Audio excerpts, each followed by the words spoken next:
We're live now, I believe. Hi, We're everybody. live! Oh my god, hey, we're live! Thank you, Jess, for all your production work. I really appreciate it, because apparently I'm bad at it, but more importantly than that, my computer is bad at it. And now I have an echo, because apparently I have the stream on. Let's turn that off. Yeah, that Great. happens. Excellent. Thank you very much, Jess. Hey, everyone. Hope you're doing well. I've been living my best life. I'm taking breaks to make cake. Woo! That's always like, ooh. And unlike the last time I mentioned cake on this channel, there were no secret fascist symbols in the cake. It was just cake.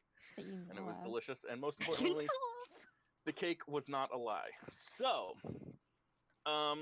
let's dive on into this thing. We've got, a fascist dictator to overthrow, or at least a wannabe fascist dictator to overthrow, and all that good stuff. With me, as always, is my wonderful and awesome cast. They are fantastic. Get to know them because they are super duper cool. That is all of them. That is Sarah as Thomas Dagmar. That is Faye as Juniper. That is the inimitable Jess Pack as Sawin. And below me is Twisted Mumu, or Mumu as Enon. And on the other side below me is Nia, or Ghostrel, as Kazan. If you're not following them on Twitter, you should, because they're pretty funny, and or interesting, and or relevant. And all those things are good things to have in the world. So, let's play some Dungeons & Dragons. For weeks, you guys now, sessions, but only for a week. You guys have for months, one might say, of a party that is now upon us. There is a large festival, a festival of renewal and rebirth, that is every year. It's typically a festival in which all of the religions are relatively well represented, but you guys have learned that there's going to be a little bit more of a, shall we say, Yemis bent. Yemis being one of the local gods who has some sort of relationship with the Primarch Magli Blackice. You found out through your contacts in the Order of the Ocean, the secret organization that wants to overthrow Primarch Magli Blackice that you all are a part of, that at this festival of renewal, there is going to be a handoff of some sort. Some sort of package is going to be delivered from one party to another. We're using the festival as some sort of cover for this handoff. It's a pretty weird choice, but it certainly implies a couple things. Certainly that there are different power centers at play here, right? You wouldn't use a party as cover to hand off something that would be normal for you to have, and you wouldn't use a party as a cover to hand off something to someone that you would normally communicate with, right? All those things are weird. And so it's your guys' intention and or goal to disrupt this. See,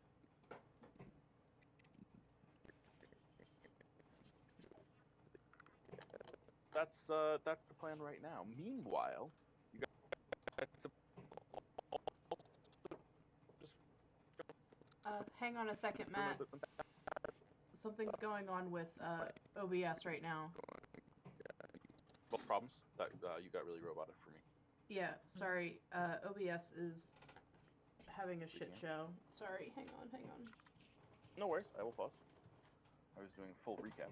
So, it was just dropping frames for no fucking reason.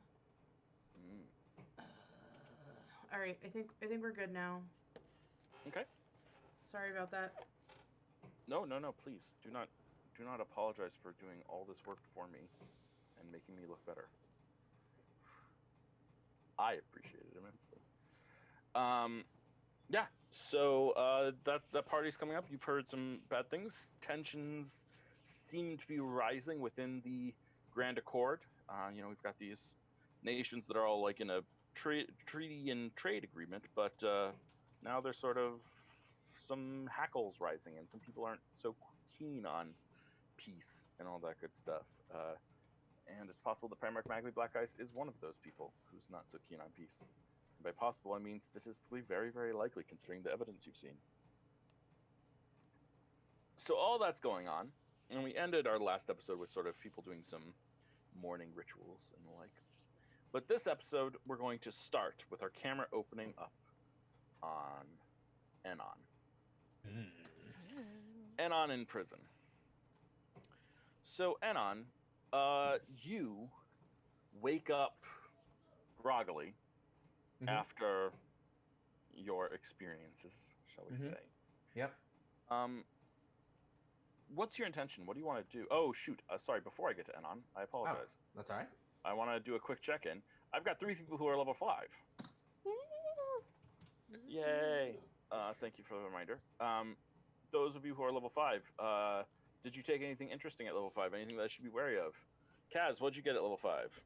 An extra attack. What? You can attack people twice as often now? 2 times. And Nice. Access to level 2 paladin spells. Nice. Excellent. You choose any interesting spells? I have prepared aid and locate object. And Those are with 2 Oath useful of spells. Vengeance, I get I get Hold Person and Misty Step. Nice. Those are 4 useful spells. Excellent. And do you have a belief that you have written? I do. I have for Kaz. I must protect my identity as a double agent, no matter the cost. I will do so by ensuring Lady Iria's survival. Ooh. Excellent. That's really good. That is good. That's a good belief. I'm going to put a time on that belief. Specifically, Right. you're going to ensure her survival through the party, just so that we this belief isn't like not uncompletable because you'll have to keep her alive forever. That Yeah. would take all year. Right? That makes sense. Feel good? Yep. I like it. Works for me. Let's see, Thomas. What's your belief? And sorry, what'd you get at level 5? I'm so glad you asked. So there was a little bit of deliberation all week long, a lot, by me on which additional Warlock invocation he would be taking, because it all just looked so delicious. I didn't know where to start. Thanks partially to Twitter denizens, and also thank you, Jess, and also thank my brain for not being super contrarian, bolting in the opposite direction of what people told me, as it often does, for once. He is going to be taking the Gaze of Two Minds invocation, where you can use your action to touch a willing humanoid and perceive through its senses till the end of your next turn, and you can basically use your subsequent turns to keep extending this, which I think is going to be very interesting in terms of some of the RP we have going with behind-the-scenes stuff with his patron that currently only Samhain, as an intrepid volunteer, has been able to see, but this would effectively let him see what Samhain sees if it goes off like I think. So we'll see. He also, let's see, he gets to learn an additional spell. He doesn't get an extra spell slot, but he got to add a feature to his Swiss Army knife usefulness. And I chose Counterspell. Excellent spell. One of the best spells in the game. I really love it. The ability to negate other people's spells is one of the best spells in the game. I feel like that's going to be an amazing feeling if I'm able to be successful with it. I feel like that's a real rush, and I like that. What else? That sounds about right. What about his belief? Did you write a belief for Tom? Yes, I did. I've been told by some people that there may be interesting things that come up with it, but his belief, based on what he's been thinking for the last few games, is despite my reluctance to leverage my relationships for gain, Anon is suffering in prison and we may be next. So I will attempt to convince Magli Blackice to release Anon as a favor to Oceana. Excellent. Sounds good to me. Faye, what did you get at level 5? So at level 5, I got 2 third-level spells, which is fun. I chose Fear, where I can project a phantasmal image of someone's worst fear, and it affects people in a 30-foot cone, and if they fail Wisdom saving throw, they have to run. Okay. You know, which I think a tiny fox folk being incredibly scary is a good thing, so I'm going to go for that. And then non-detection, which is super duper useful. It's basically like what you said with Soulwood. Basically, you hide a target that you touch from divination magic.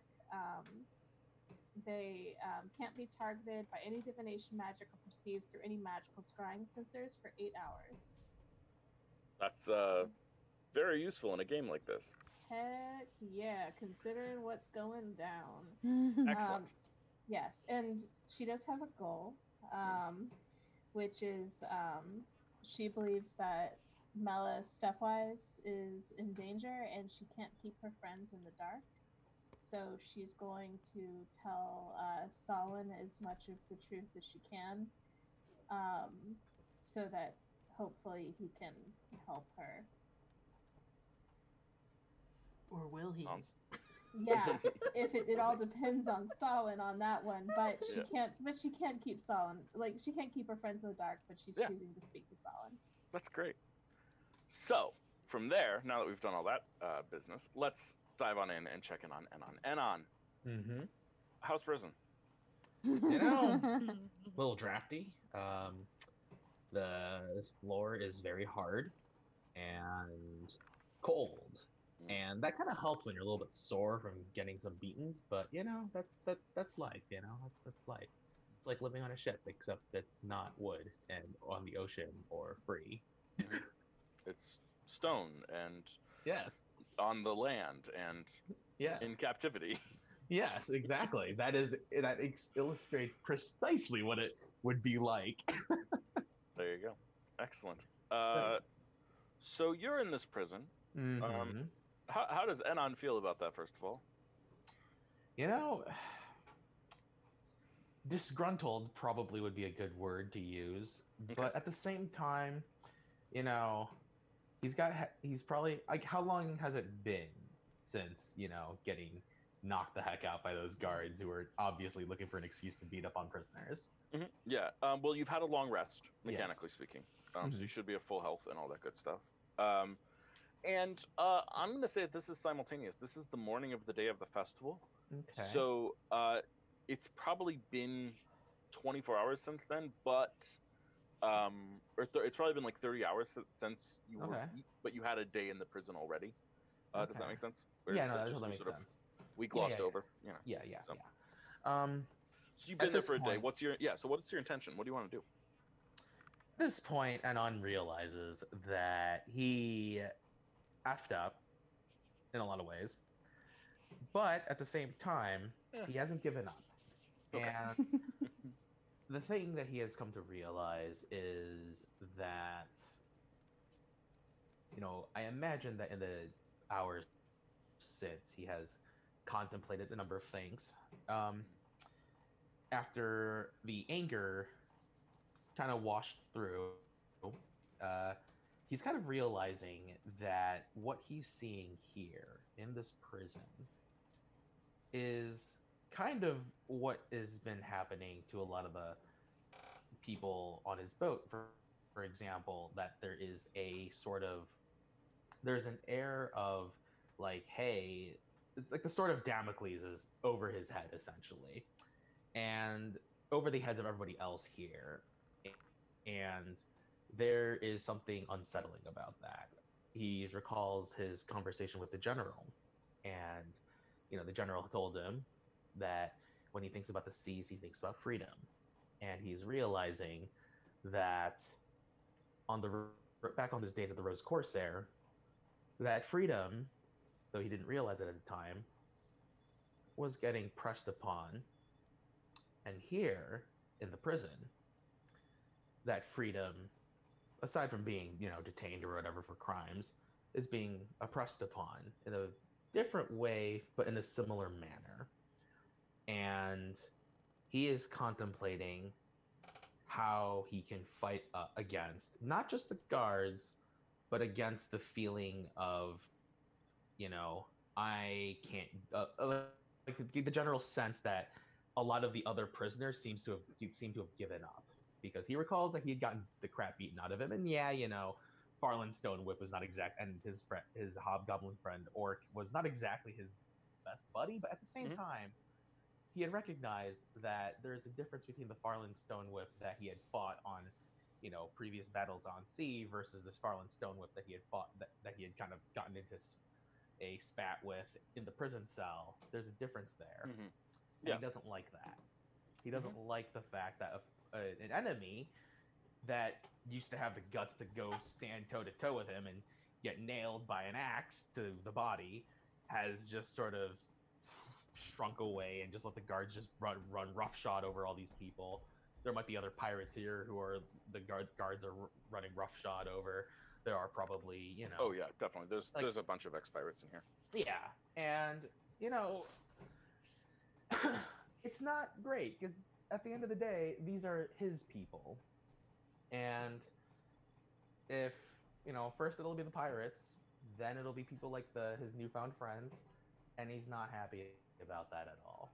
Mm-hmm. But he is realizing that it is time for him to use his anger, and not for his anger to use him.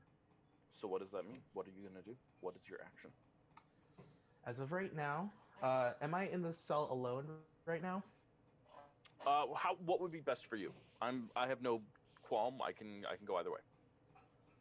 Oh man. Hmm.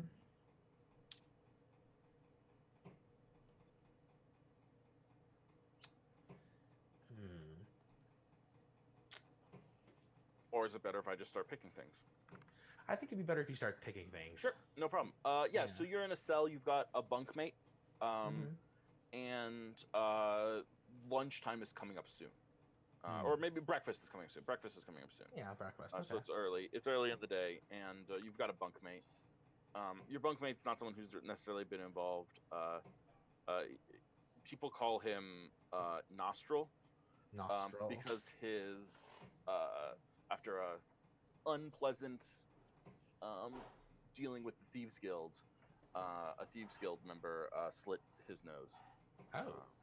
So Painful. He's got like a big scar down the center of his face. And so he gets called Nostril. And he is I think he's also a dwarf. Another dwarf. Okay. Have I spoken with him before in the hours since, as he is my bunkmate? Or Absolutely. Okay. Yeah. What do I know about Nostril besides, does he seem to kind of mind his own business? Is he kind of someone that is easy to talk to? Like, what in the hours between, the beating and now, how does Enon think Nostril feels about him? And I can roll insight if you need to. I would like you to roll insight. Perfect. Let me do that. 1 second, please. Okay. And on character sheets. And inside. Oh, not my best stat, but that's fine. Normal roll submits. Oh man, that's a 6. Yeah, so Nostril's like a quiet kind of person. He grunts a lot. He's not super communicative.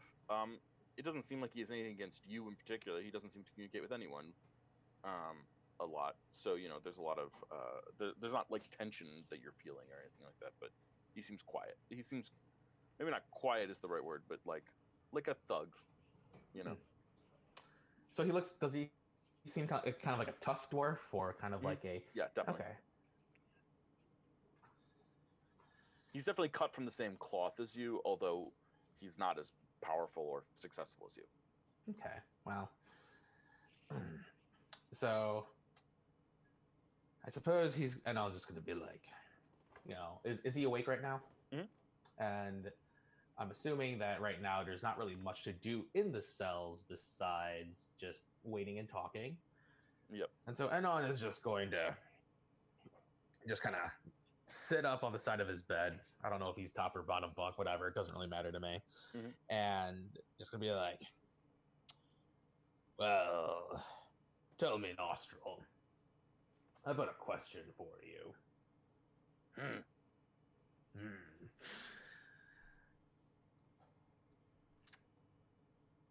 Is it common that people here don't fight back?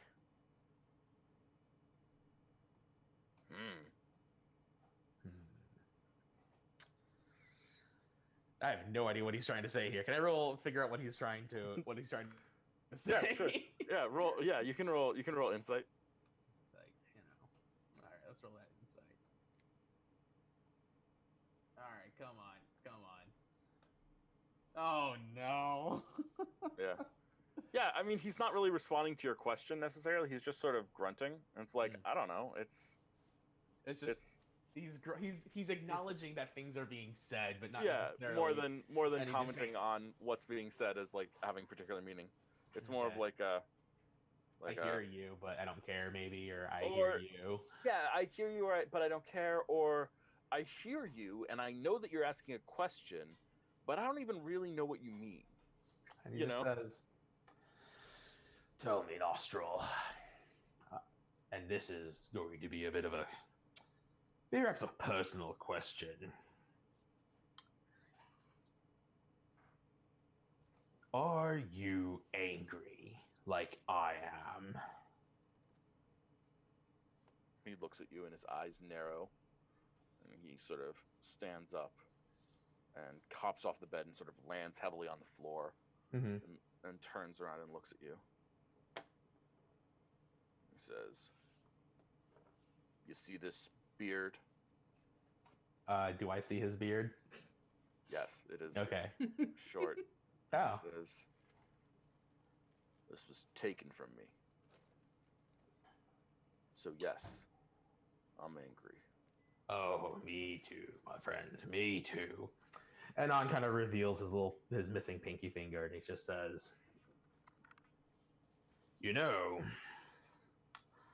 I'm thinking that you and I are not the only ones with some disagreements with the people in charge of this place, but I may need your help if you are interested in a productive sort of anger.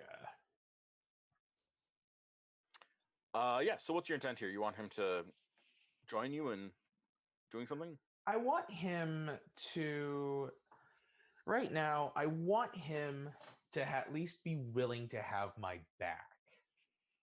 Like, I want this to go from, we're in the same prison cell to like, all right, I'm willing to hear you out. And I want to get his opinions on idea. I want someone to bounce ideas off of. Sure. And maybe if the prison guards decide to go and have their fun, someone who is not going to just let it happen, like Farlin and Orc. Yeah. Goblin.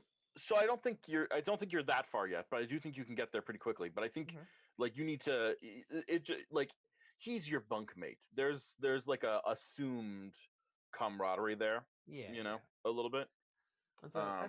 Okay. So like I don't think there's a role here yet. Okay. Right. But I think you're building. That's my intention. That's my intention, anyways. Yeah. Okay. So he just sort of looks at you and shrugs and grunts again. And he says, and then on just goes, now, I don't know the details of what got you here, but I can tell that you and I are cut from the same cloth, as they say. And I think you're a pretty tough guy. And he just kind of like cracks his like neck a little bit. Maybe it was a little stiff still. And then just says, responds by cracking his knuckles. Nice. And he just says, but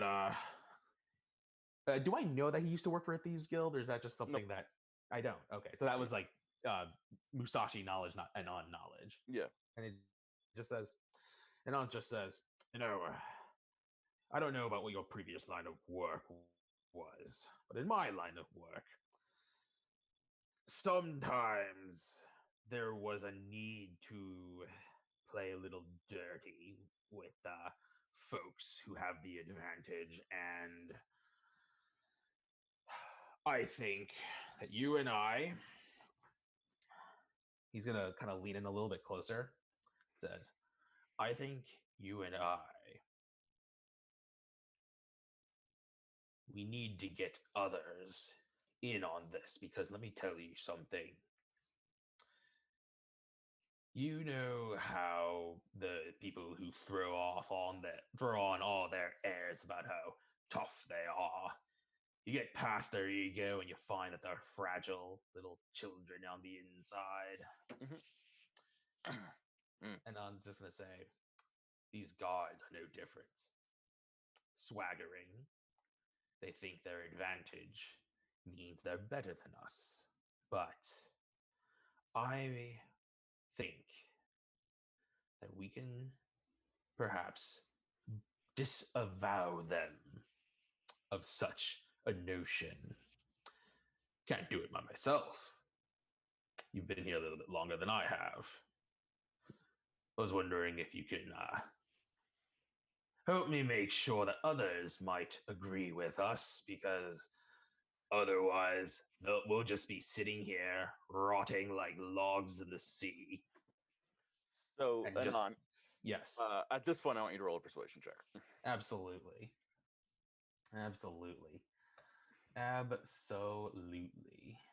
Persuasion. Not that bad, actually. Mix.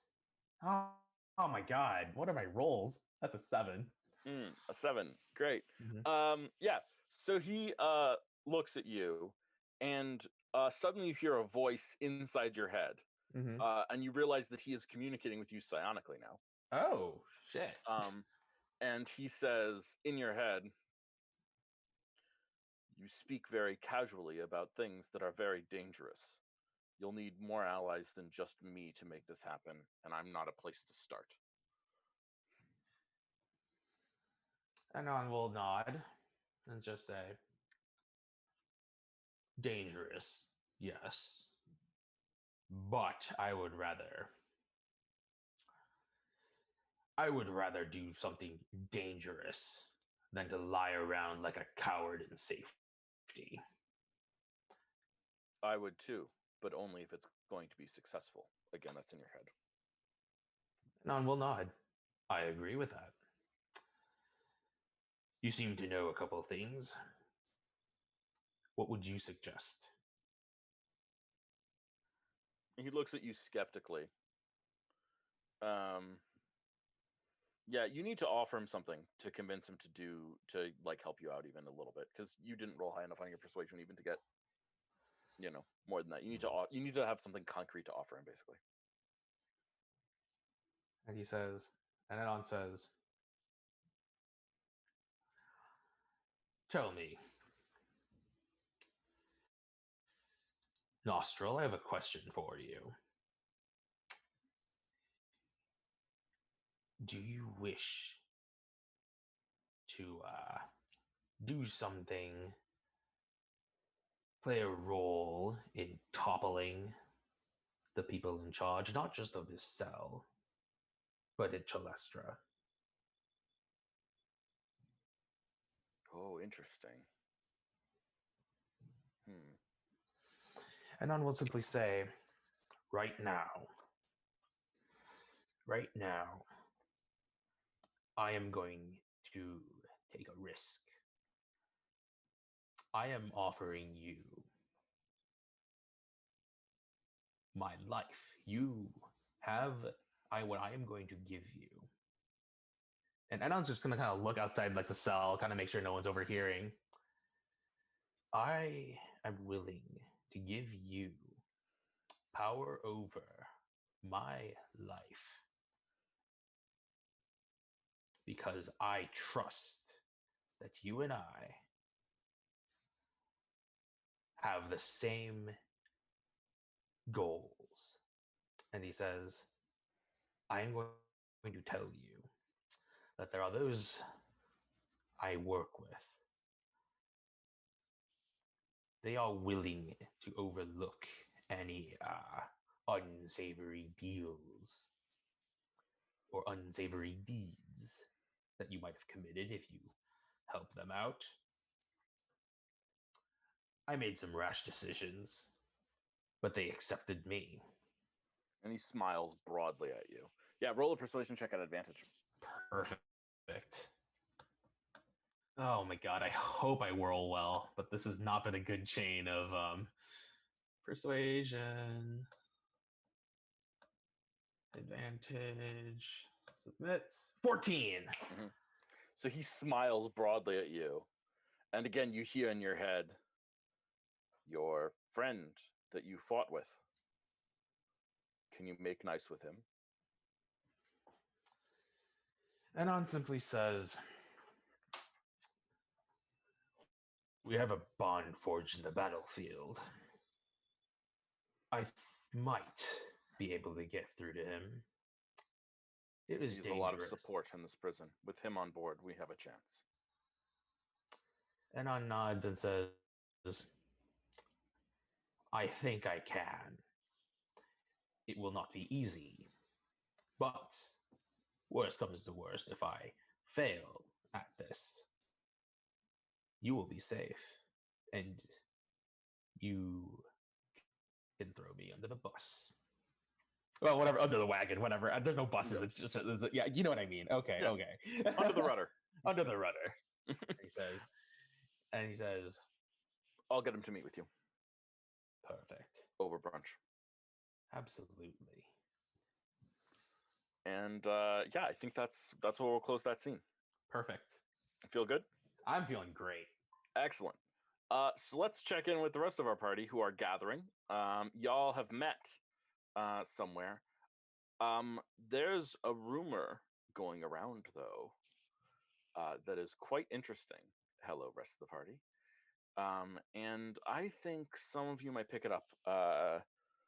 Thomas and Sawin would definitely pick up this rumor almost instantly because it's happening. There's a lot of private rituals where you take this bucket of seawater and dunk it on the floor of your house as sort of a symbol of cleanliness and renewal and rebirth. But there's also like sort of the big official ceremony where like this happens at the Yemis temple and at the Tamden temple and all these things. Sort of the big official one that like people go to watch and it's like a big spectacle, the first one of the day that's like a big spectacle. The seawater was lifted from the sea and dunked on the floor of the temple, the marble floor of the temple, and when it came out, it turned into blood.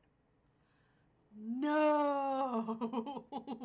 Yikes. Ooh. No. Sarah, you're muted. Yes. Sarah, You're still muted. You're still muted. I'm sorry, you're cracking your knuckles. Okay. Oh, yeah, make sure they hear the excuse. I'm sorry. Oh, God. Also, I was effectively done when we muted. Let's hear it. So, Sarah, what were you saying? I don't know if I want to sing it now. Darling, I love you. So, do the rumors say anything about who would have been present at this ritual? Yeah, well, certainly the big people who were present would have been members of the council were there, absolutely, as is the high priest of Yemis. Cool. Are people saying anything about what happened with them? Well, like, what about their composure? Did they lose it? Did they run? Did anybody? Yeah, why don't you roll a insight check if you think this is insightfulness, or a persuasion check if you're asking people to give you information, something like that, and we'll see how much good and how good. I mean, if we're just like overhearing people talking about this is a gossip check. Couldn't we go to the source? You absolutely can if you want. We could go to the gentleman who wants to take me to lunch or dinner, rather. Mm-hmm. And find out from him if it was the whole council there. At least members of the council. The rumors are sort of rumors, so it's like hard to piece together everything. This is just something that's shot through the city like wildfire, that for obvious reasons. Is a gossip check insight or animal handling?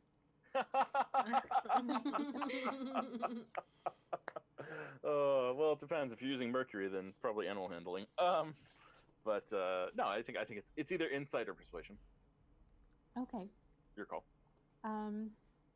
My persuasion's higher, but probably just insight because he's not actively.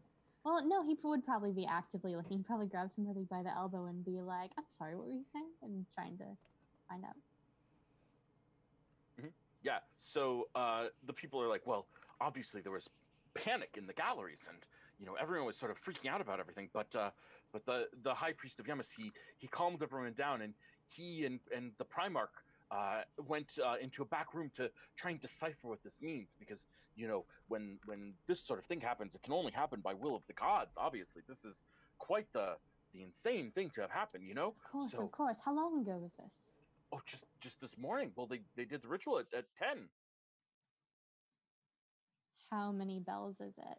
It's like 10:30. So this is flying through the city pretty quickly. This is a big deal. Okay. Thomas is going to kind of duck into an alley, and he's going to because for the first time ever, because apparently I have the spell I didn't think I did, but he's going to cast Flock of Familiars, which I feel like is something that he and Mercury have been working on together. Absolutely. Yeah, so Mercury sort of crawls out and like is on your shoulder, and then from Mercury come out like, I think they almost look for me like it looks like he sort of is covered in like seawater for a second, and that seawater separates, and there's like this water form of Mercury, and then that becomes solid, and then that one becomes covered in seawater, and it separates out, and there's another one, and then they're all sort of there. There's one on your right shoulder, we'll call him Mercury Prime. And then we have MP. And then we have 3 more. One that's like on a trash can in Sally, just sort of standing on it. One that's like on the ground, munching on a rat. As someone with cats, I'm not surprised at all. And then there's one sort of like halfway up a roof because there just wasn't a good place to perch. And Mercury says, "What do you need, boss?" And you hear another one. "Yeah, boss. What do you need?" "Yeah, do you need something, boss?" "What do you want, boss?" Oh, good. You're all going to customize your responses. That's wonderful. They're unionizing. Oh my God! Yes. Yes. Oh, I love it. Sorry, I get really excited. I love it. He's going to pick one at random. He's going to say, "Can you circle around the Temple of Yemis, see what people are saying, see if Blackice is still there? You can get close to him. That's wonderful. Actually, 2 of you, if you could be on that. And one of you go check on and on again, and just the prison in general, and see if there's any hubbub." Yeah, so you hear, "Sure, boss, sure. No problem, boss." Who do I have left over? Mercury And then Prime? 2 fly away, and then another one goes to check on Anon, and Mercury Prime stays with you. Okay. I think that went quite well, don't you? Yeah, yeah, boss. That's useful. I'm glad that they're not, petulant and annoying.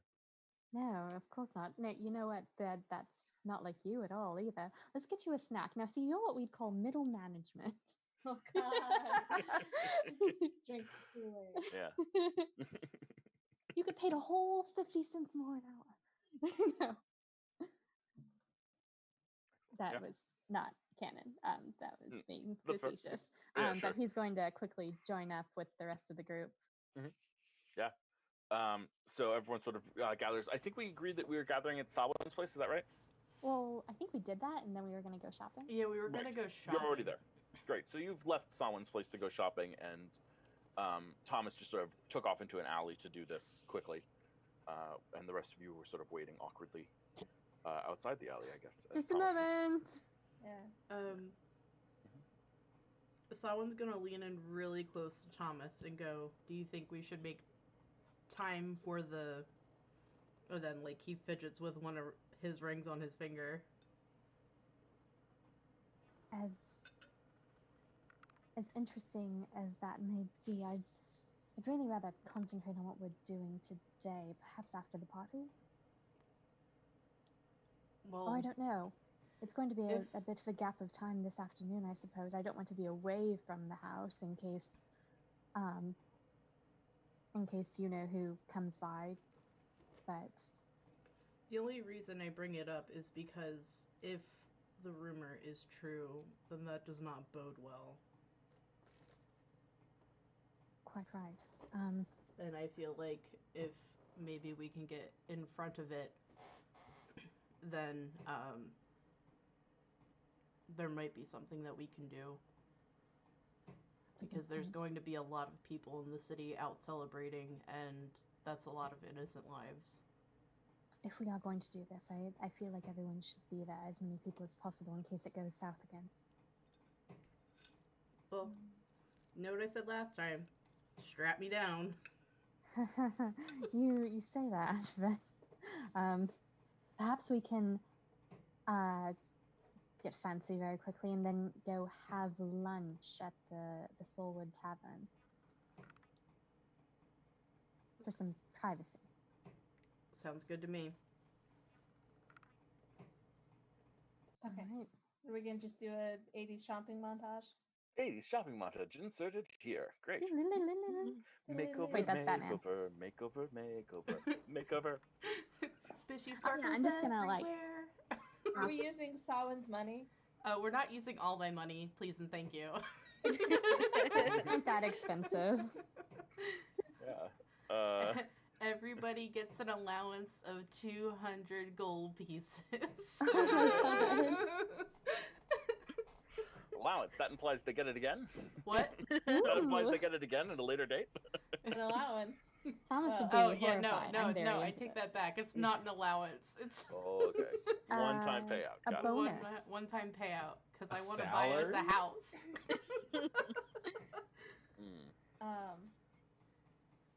I will as we're shopping, just mention to Samhain that like I have a different plan for how I could help him. I think that while tambourine is nice, I don't tambourine very well.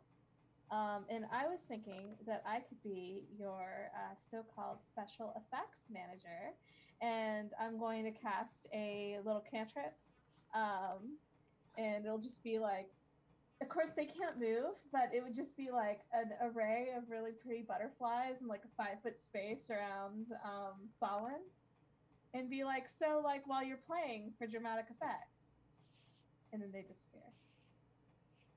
Yeah, I like that. Nice. Okay, I like that better. I think that would go well without me having to be on the stage the whole time, because I think I will have to move around. And there's one or two other things I might have to talk to you about later regarding that, but we're in the middle of shopping and I need to try on this dress. Yeah, absolutely. Do people want to describe what they purchase? Or, is it a dress? Are you getting your armor polished? What are you going to be wearing to tonight's fancy? What do your fancy duds look like, just for the sake of it? Or do you want to save that until we're actually at the party, but just say that you purchased them here, and we can describe them as you enter into the party? Yeah. Ooh. Yeah. Okay, sounds good to me. Works for me. Okay, so we get like a little shopping montage and all that good stuff. You all go shopping. Let's do. Let me do a quick roll here. Uh-oh. Uh-oh. I hate it when the DM says that. Just a quick little roll.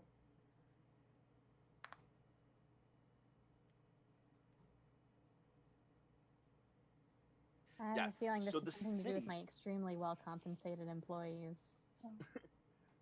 The city is just filled with life and livelihood and excitement. Everything is just like buzzing. There's this pallor that comes over it because of this ritual in the morning that's a little bit like sketchy and scandalous, as it were. But in essence, people are like, there's such a buzz and there's such a life and liveliness. The city's been in first official and then sort of unofficial mourning for the death of Perla Ironwalker and Illumina Starborn. But we're coming up on like 8 months past that, and so this is like our first festival that we've had that's like a real festival where we can really like let our hair down and go party or whatever. It's not it feels good, and so there's a lot of sort of generic excitement. Kids are just wandering around and pointing, ooh, what's that? Ooh, what's that? There's acrobats performing in the street. There's musicians just fiddling on tunes, people walking up and down. Some Samhain recognize you and nod and things like that.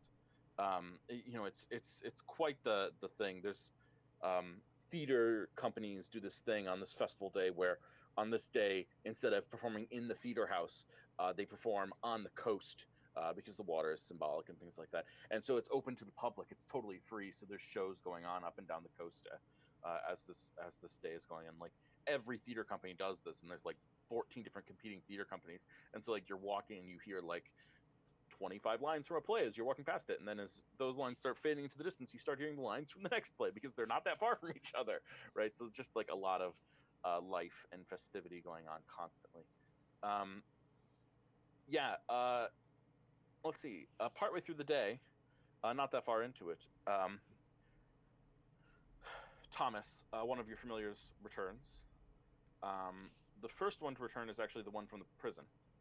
And the one from the prison says, "Nah, he's in his cell. Looks good." Looks all right. Is there anyone watching him? Are there any guards watching him? Nah, it looks like it's a light guard day. It looks like they gave some people off the day off for the festival, and are just sort of assuming that that'll be fine. Okay, no one's actively wounding him. No, he looks fine. He and his cellmate looked like they were having an intense conversation, but whatever. Not like aggressive intense, just like, I don't know. His cellmate's got weird eyes. He sort of stares at him intently. It's like sort of like this, and like he starts flapping in front of you. He starts like flapping in front of you and like trying to make his eyes as big as possible. All right. Dwarves be like that, I guess. Thomas has acquired an octopus kebab thing, and hopefully it's got at least 4 little balls on it, and he gives them to one of the dragons. Yeah, absolutely. Yeah, obviously Mercury Prime already ate one. Yes, and he's been buying for the others, I'm sure, but there's an order to things. Absolutely. I totally approve. That's great. Yeah, Mercury Prime is just like, come on, boss. Mercury Alpha doesn't need one. Or Beta, whatever. Beta doesn't need one. Beta's not going to be hungry. Trust me. I know Beta. He's me. He's not going to be hungry. I can take 2. No, believe me. I've read that Calvin and Hobbes comic. If we don't make them feel valued, this is all going to go shit. So that's the first one who returns. The second one who returns. Boss, we decided to leave Theta, whatever, back there because we decided to leave Mercury back there. Because nothing had changed. It looked like the Primarch and a member of the council, some woman. I don't know. I'm sorry, I don't know her name. And along with the priest of Yemis, and then it looked like one of Kaz's family. I think Kaz's brother, half brother, whatever. All were in a back room, and they had been sequestered there for hours. So I figured I should come back. Oh, and you said one of you is still there. Yeah, well, we figured keep an eye just in case something changes, I figured that's why you sent 2 of us. No, absolutely. I'll go back and check on him if you want. Yeah, that might be good. Or I'm just doing updates. Yes, if you could keep an eye on the front door and see if anyone else arrives or leaves. It's like a temple. There's a lot of people leaving and entering, and particularly on a day like today, a lot of people are like going in and it's a festival of renewal and rebirth. There's sort of like a new life thing. People go in and sacrifice some items. You know this. You're the priest one. Yes. No. Thank you. Yes. But the audience doesn't, so I'm conveniently here to deposit some exposition. Well, that's very good of you. I'm sure they appreciate it. Thomas looks at the camera. It's like The Office. Oh, that's great. So he's probably going to like find a corner or like a chair while other people are getting fitted or whatever, and zone out for a second and observe through Mercury that got left behind. Yeah. So you tune into Mercury that got left behind's eyes, and yeah, it's a big temple. It's a nice temple. It's actually, in some ways, it's a temple that very clearly has had like more effort put into it. It was unlike the Temple of Tamden, where you're from. The Temple of Yemis was destroyed when Sunera invaded, mostly because it just happened to be the one that was destroyed. It's really more luck than anything else. And so, like, it's the one that people have poured a lot of money into rebuilding, and it's rebuilt better and nicer and bigger than before. So it's sort of like, it went from being like one of the temples to being the biggest temple, as it were. Some might say overdone. There's a point you get to where anything else you add is just going to be tacky, but that's fine. Yeah. So that your Mercury over there is sort of flying around and pretending to be a pigeon a little bit. But he like looks, and you can see through his eyes that on the marble floors at the dais, there is still the blood there. No one's washed it up. No one's thought to touch it. Or if they have thought to touch it, they've thought better not get involved in that yet. And behind that, there's a door that's closed. And as you come into his mind, you hear Mercury just sort of say, knowing that you were there, recognizing that you're there, "That's they're behind that door, boss. There's, I think, 4 of them in that room. I wasn't here when they went behind there, but from what I've been able to pick up from conversations around, they're in the back of the temple behind that door. I didn't really want to go into the temple, though. Outside, I can blend in easily. Inside, it's a little bit trickier, you know? So I'm just keeping an eye on it from here." Of course. Would Thomas know an acoustically advantageous point in that temple, or has it been rebuilt so recently that it may be a different floor structure? Well, temples are almost always built in ways that are similar, no matter their size, for acoustic advantage, so that people can project easily. Right, they're designed for the priests to be able to project easily. What are you looking for? What is your intention? Well, I mean, noise tends to rise, so if there's a way he could get towards like the top of the dome and maybe pick up on something coming under the door that he wouldn't have heard before. Ah, I see. If it is a domed structure. It I'm is. not sure how tall the ceilings are. Yeah, it is domed. Okay, yeah, he'll try to do something like that.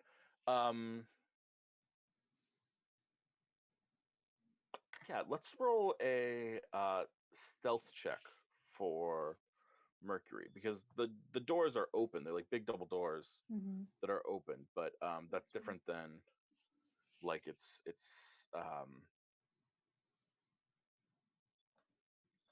like easy to get, like he can get through them, but if people notice, they're gonna try and bat him away like a pigeon, you know. Yeah, we're just taking that +4. chance. Do you have pseudo dragon stats? He has a you're level 5 now. He has a +5 on stealth. Stealthy boy. Okay, so I don't have that baked into him, so I'm going to roll a d20. Good. So that's 18. Great, works for me. That's just a flat d20, so it doesn't matter whose character she Yeah, is. so he sort of swoops in, and it's just the right moment. There's someone doing like some sweeping out there, and they're all sort of distracted. Everyone who should be watching for like a pigeon to come in or whatever. I guess people don't really typically care about that too much on a festival day. But everyone who should be watching is sort of eyeing the blood stain on the floor like deeply. They're just sort of watching it carefully, and so like they don't notice when he flies in and sort of flies up to the rafters, and sort of finds a spot up there that he can rest. Roll a perception check. He should have a +4 on this, and he has advantage because he is a pseudo dragon. At what level does he become a what is it? A Magna Dragon? Like, when does he evolve? We'll find out. You Depends on said what you do with d20 him. +4? Yep, add advantage. Then I guess I'll just do a flat d20 twice then. That's fine. If I were to push this 4, it would roll 4 d20s. Oh, you know what? So I guess I could just do a 2 and wait, no, but that would take the overall value. I'll just do You want d20s. if you type KH, if you write well, not that it matters, but I think you can roll /roll 2d20. That usually doesn't plus work for me. I 4 usually do something KH. wrong, and I really don't trust myself. Yeah. I can type it in. Oh, Well, the perfect. first one's a natural 20. Nice. Yeah, absolutely. So so he listens in, and you hear that there's like a debate going on, there's definitely 2 sides to this debate. And there are 4 people. One person is just letting the debate happen. It is the priest of Yemis is barely speaking, right? He's just sort of, and this is your first take on him, and you immediately sense, oh, this guy's a pawn. This is not a real person of serious means. This is not someone that you have to worry about or think about in any way, shape, or form. This is just a pawn. And so he's the one that's most. Magli Blackice and who has sort of compelled the priest, and along with Kaz's brother, half brother, they're saying that this is clearly a sign from the gods themselves that Yemis has gotten married to the goddess Yasa. And that Yemis and War have gotten married. Oh, clearly that's what that means. What else could it possibly mean? Haven't you seen the signs? This has been a long time coming. Oh. And the member of the council who's in the room with them is dubious and says, you cannot tell the people this, even if this is what you believe. She says, and it's an older woman, and she says, you cannot tell the people this, even if it is what you believe. It would send shockwaves through the city. We cannot have this happen. This would be wrong. We would lead us down a path towards war. To which Blackice replies, well, maybe war is where we should be. It is inappropriate that Sunera has been festering on our borders for so long after what they did to us. Surely I thought you would remember, Stepwise. I thought you would remember the war and the atrocities that they brought down upon us. I have not forgotten the horrors that were enacted upon us, upon our people, Mela. And the argument continues.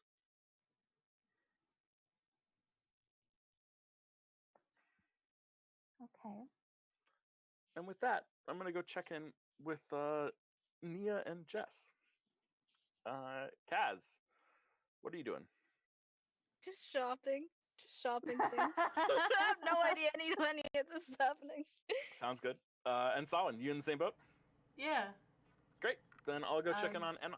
Yeah, playing financier. How does Solin feel about that? It's a little weird. Like I've mentioned previously, it's like the most money he's ever had at like one time. Oh yeah. Like More money ever. than I've ever had at one time. Yeah. How do you feel about Thomas is just sort of staring off into the distance? Oh, he does that. Anybody says shit about his age. Yeah, but how does Samhain feel about that? I mean, well, I already know he does that whole mind speak with Mercury, right? Mm-hmm. Yes. So I'm just assuming that he's doing that to check on Enon. I'm not really assuming that he's doing other things. Okay. I'll put Yeah, a I was just shawl over wondering, his like, because shoulders. you obviously have some sort of vested interest in your relationship with not just Thomas, but with Thomas's patron, and sort of getting involved there. But you're not seeing this as being a point of jealousy or anything. Excellent, cool. Then let's go check in on Enon. Why would I be jealous? I don't know. I'm just asking. Enon. Yes. So how's breakfast? Oh, depends on how well it was made. Like, what did they serve for breakfast? Well, let's put it this way. Yesterday you thought the food was bad. Okay. But today they clearly gave the cook of yesterday's food the day off because it is so much worse. It is like bread that you get like a biscuit that is so incredibly dry that eating it immediately dehydrates you. Like it just absorbs all of the saliva in your mouth into the bread. Like, are we talking like hardtack? Is that what it is? They got some stale hardtack. It's Yep. like, yeah, whatever. Yep, that's exactly what's happening. And like, there's like a vegetable-ish type thing-ish there-ish, but to call that a vegetable is like kind of embarrassing because like there's certainly no flavor, and like you can poke it and it deflates. You know, it might have once been a carrot, but not anymore. You know, I am actually going. It's like I'm going to say this: eating crappy hardtack it's like the American equivalent of like someone eating like American cheese like and bologna sandwiches. Like, it's not great. Like, bologna's not great. American cheese is not great, and Wonder Bread is not great. But it kind of has that like nostalgic feel to it. That's how I imagine Enon is. Like, he's just kind of like chowing down. It's not great. He knows it's not great. But there's like something nostalgic about eating crappy hardtack and questionable vegetable substance. And it's just like, it's awful. I imagine that other prisoners are like kind of gagging a little bit, but he's just like, it's actually not that horrible for him, even though by all rights it should be. And he's just really thirsty right now for like some water, but he knows it's probably not a lot there. And that's like the only thing that's bugging him. Is not the taste, just the fact that he's a little dehydrated. Great.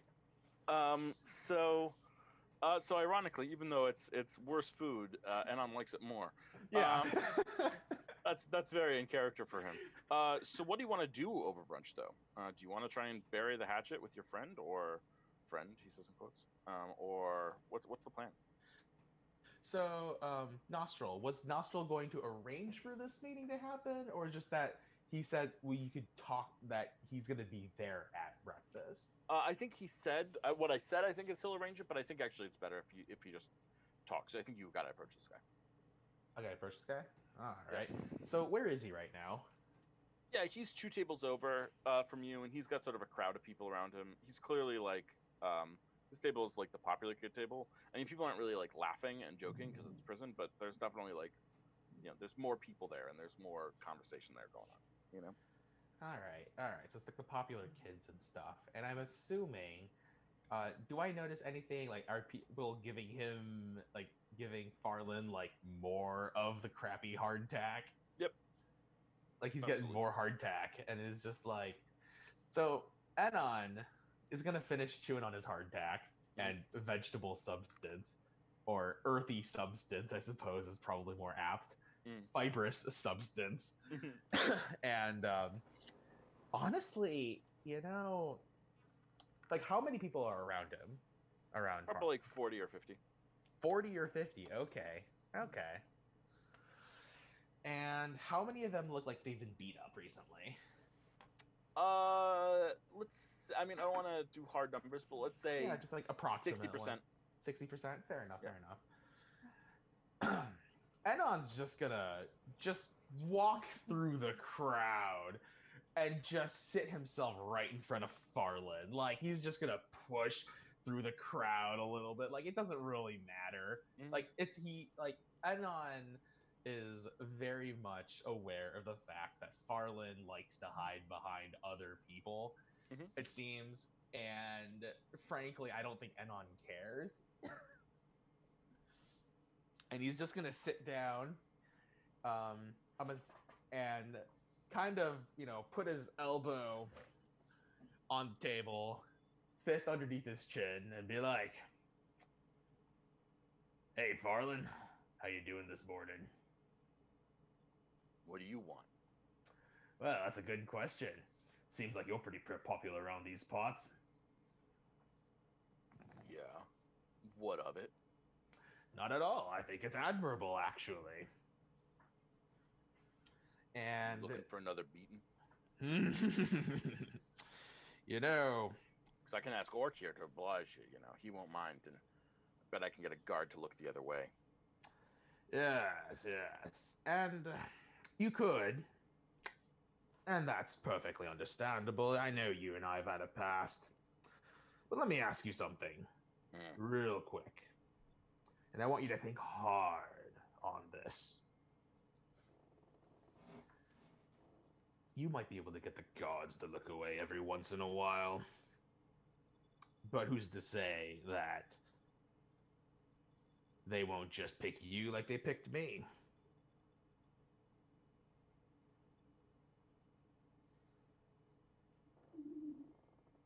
I am nothing like you. Of course you're not. You're Orc, take out this trash.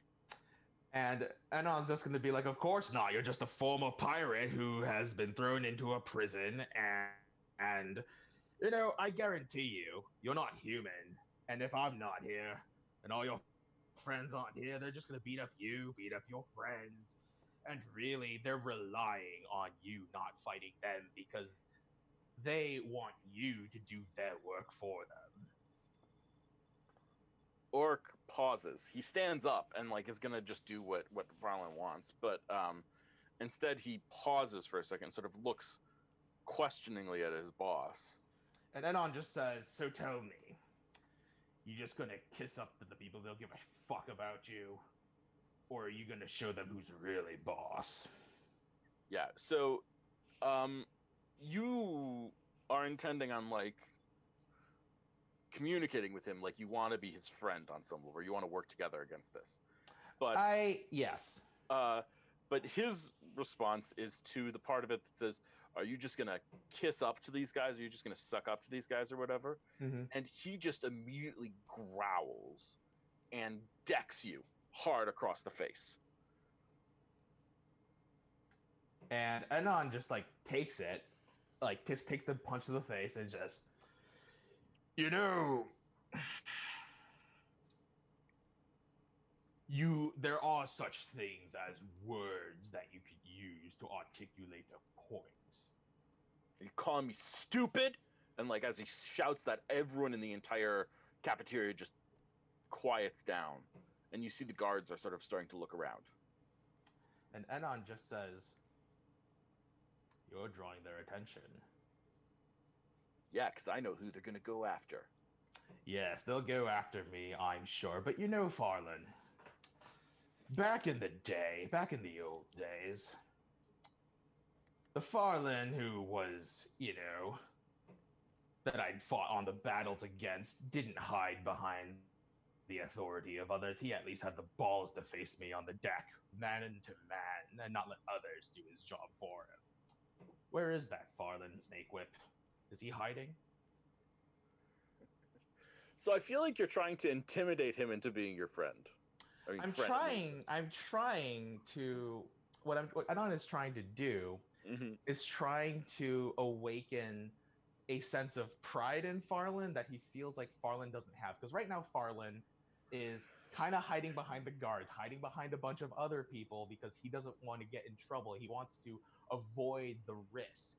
Whereas in the past, the way I imagined it was that the Farland that Anon fought on the battlefield was like a warrior, right? Like, yeah, they didn't like each other, but there was at least that mutual respect of, you are my enemy and I will face you fair and square, not I'm going to hide behind other people. And there's something nostalgic about that is what I'm hoping for. Yeah, I mean, I think on some level you are right, there is, but the problem is that, like, you are not awakening a sense of camaraderie within him. You're awakening, like, you are challenging him with every phrase you say on his home turf, right? Admittedly toxic masculinity. Right. And so his response to something like that is gonna be to like launch himself across the table and tackle you. All right. Which is what happens. Okay. Am I allowed to like kind of brace myself against this guy like attacking me, or? Yeah, I will allow you to roll an athletics check to try and counter his attempt to tackle you. All right, sure thing. Athletics. All right. Yeah, so you get a 20, he gets an 8. So he like tries to tackle you, but you just sort of are prepped for him, and you sort of roll back into your seat and kick him over, and he like sort of lands on the ground behind you. And so like you're totally braced, and he just sort of falls flat, and sort of the wind knocks out of his stomach a little bit, and immediately people start standing up and sort of gathering around you guys, shouting, "Fight! Fight! Fight! Fight! Fight!" And then Anon is just going to be like, "Well, Farland, that's more like the old guy I used to know, doing willing to get his hands dirty." And then Anon kind of cracks his back a little bit and just says,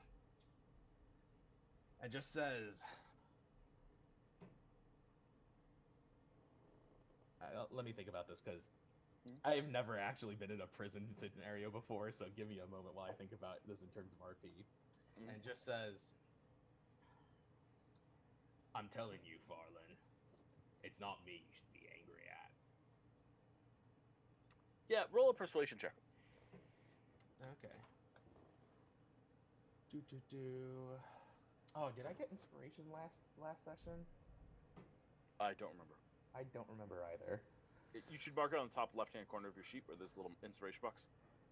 Okay, let me just take a look here. You probably did, actually. In fact, I know you did. Sorry, I do know you did. Because your last session was the one where you got arrested. So yes, I do have an inspiration thing. Yeah. Okay, the dragon logo is there. Okay, perfect. I am going to use my inspiration on this guy. Persuasion. All right, fingers crossed. That's a 10. God damn it. Yeah, so he just screams and decks you, and the two of you guys start fighting, and eventually, the guards break it up. Mm-hmm. And I think you both get roughed up a little bit. You know, you get a black eye, he gets a split lip, or whatever. But you're broken up and you're sent back to your cells.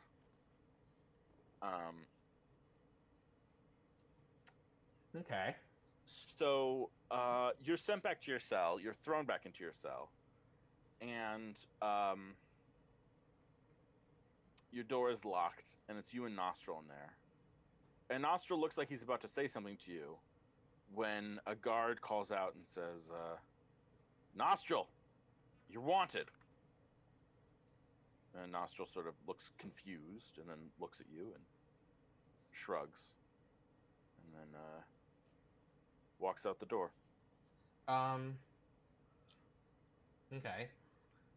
And let's see. Does Nostril like psychically say anything to me? Because like Nope. you said he was about to say something and then he doesn't, right? Yep. Okay, so he doesn't say anything. And From the look, if you want to roll an insight check, I'll let you to insight what he was going to say. Yes, please. I would love to. Oh man, my rolls have just been shit lately. Oh my god. True. I don't know what to do about that. Oh man. It happens. Oh my god. Well, that 4 does not increase your average roll very much. Oh lordy. Yeah, Oh, Nostril's man. hard to read. Anyway, though, so Nostril leaves, and a guard goes to close the door, but a hand stops the door from closing. Mm-hmm. And you hear, like, the clink of a couple of coins, Mm-hmm. and the guard just sort of lets go of the door. And then you see someone enter into your cell and lean against the bars. They're sort of obscured by the light right now. They're backlit too heavily. Mm-hmm. And then the door closes and you hear the lock. And the person turns around, and it's Orc. Orc the Hobgoblin. Orc the Hobgoblin. And All Orc right. the Hobgoblin looks at you and says, "You are an unusually cheeky one, aren't you?" Anon smiles and just says, "I have no idea how to be any other way, Orc." And then Anon just kind of side eyes. And can I roll an insight on Orc? Absolutely. Absolutely. All right, insight. Come on. Statistically, one of these rolls has to be decent. Yep. Oh, Not this one, no. though. Not a 0. Yeah, well, what I will say is that the reason you were getting a 0 on your insight check is because you're befuddled. Because last time Orc said anything, he was talking very slowly and stupidly, and would never have said something like unusually or something like that. He was very... He was monosyllabic before. Yeah, he was monosyllabic, right? He said okay a lot, and now he's saying you are unusually cheeky one. So this is a very drastic change. And Anon is gonna kind of lean back a little bit, kind of rub the temples of his forehead, and just says, "You know, last time I heard your talk, you were considerably less well spoken. This is a pleasant surprise." It is a benefit if not everyone knows who's in charge here. Now, what do you need? Why are you causing problems in my prison? Your prison? Well, so than the warden's. Really? Well, Orc, I'm going to level with you. And he's just gonna say, and I was just gonna pause and just be like, "Real question for you, Orc, and if you want to, you can ask me a question first if you think that's, a worthwhile exchange. But I have a sneaking suspicion that you, as you are now, are far bigger than this prison, or at least should be.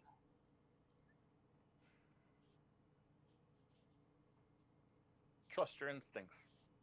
I do. Now tell me, is just being in charge of this riffraff here, paying off some gods, is that really what you think your life should be? You're great. You're better than that. Pretending to be monosyllabic clever. Very clever, and I respect the shrewdness of it, but I am angry. I am angry that there are people out there chaining our freedoms away, and the best we can hope for is to play along and play their game. And I refuse to yield to that game. He pulls out a nail file and starts filing his nails. And Enon sits back and says, now, I don't know about you, but I'm assuming I recognize at least a couple of the ex-pirates, right, and stuff? Yeah, absolutely. And I'm just saying, and Enon's going to say, and then Enon's just going to say, these are fellow inmates. You know what they used to be out there in the world? Better.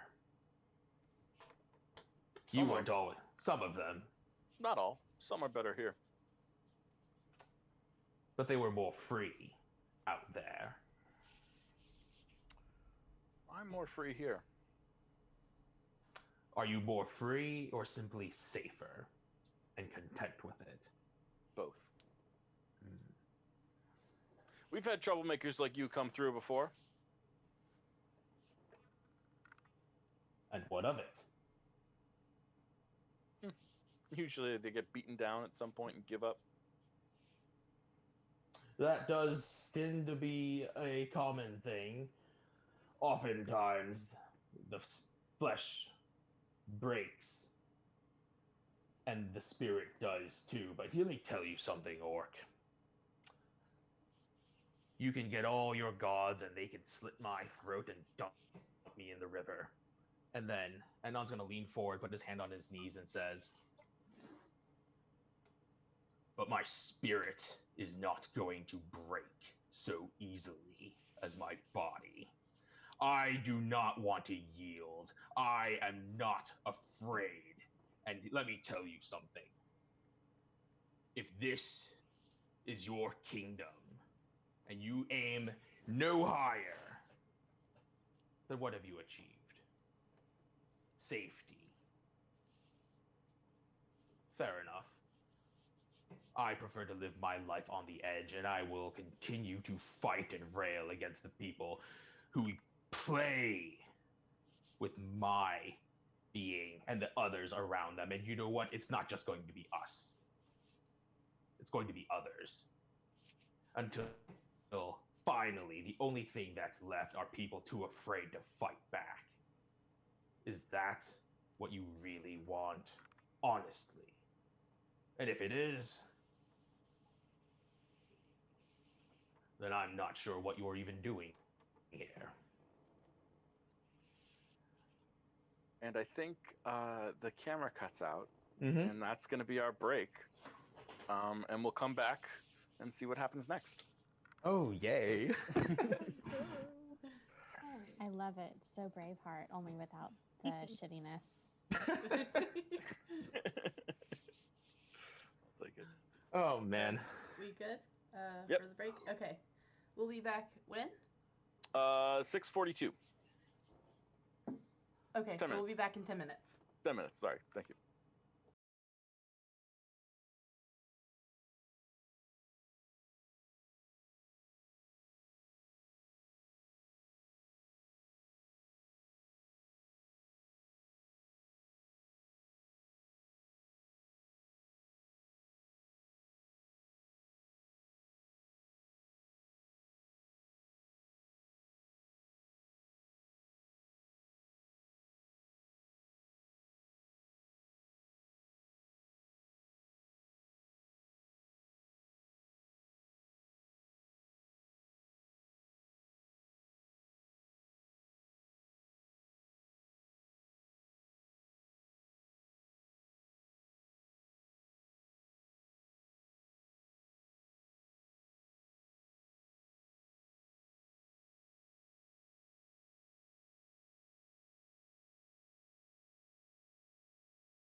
All right, mics are hot. Excellent. I'm glad that mics are hot. Are we live? Our Mhm. camera's hot? Yeah. Oh, excellent. Oh, sorry. I don't know why. Whatever. Hey, everyone. Hope you're enjoying the stream. If you're having a good time, please check out our other stream, which is on Thursday mornings. We have a grand old time doing some dungeon delving. And we had a character death last time we played, and we have a new character. The player, who's awesome, literally built the character between the death of his old character so that we could introduce his new character before the end of the episode. It was pretty slick, but we did sort of end on his introduction, so we haven't really met them yet. And I'm excited to meet them next time on Thursday. Yeah, if you're having a good time, please follow us on this channel. I appreciate it if you do. It makes a difference to me emotionally. Makes me feel better about the world. I see validation in others. It's probably not a healthy thing, but it is a true thing. And there we go. Cool. Do I normally say other things here? I feel like I normally have something to say here. Just plugs for the other games, I think. Mm-hmm. Great. Well, there's only one other game right now. If you're interested in joining a game in the Shimmering Seas, let me know. I have a new one that is in the works right now that is short a couple players still. Probably will be starting in May/June. And we'll get another group going in the Shimmering Seas and have a whole new group of people and all that good stuff. So, bear that in mind as a possibility or something. I don't know, whatever. Cool. Let's get back into the game. Mm-hmm. So, Kaz, Yes. you've had this kind of really pleasant morning. I think there's some dark stuff going around, obviously, but basically you spent the morning shopping with your friends. It's kind of a nice way to spend a morning, right? It's chill. But all good things must come to an end. Oh God. Particularly when you have a job. Mm-hmm. And so you know that it is time for you to go meet and then begin guarding Lady Iria. Okay. About how many hours before the ball, like the actual event, is it? Mm-hmm. Yeah, it's about 4 hours before the actual event. You agree to start protecting her around 2. The event starts at about 6 in the evening and probably goes till about 10. Okay. Before I leave, I would like to say goodbye to everybody. And in doing so, I say, and this is hopefully off to a corner or an alleyway where no one else can see. So I have to go now. I have a job to do, but I just wanted everyone to keep in mind that no matter what you may see or whatever I may say or however I act, know what side I really am on and stay out of trouble as much as you can.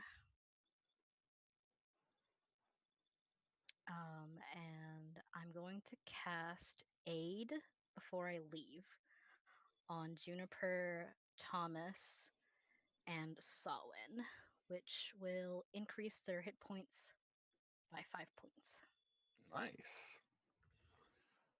If I am not mistaken, that is perfect because it does 3 creatures, right? 3 creatures. Awesome. For 8 hours. 8 hours, perfect, literally. So, guys, you get 5 temporary hit points on top of your hit point total. Nia, would you be so kind to add that to my character sheet in Roll20? Yeah, I got you. Thank you. You're the best.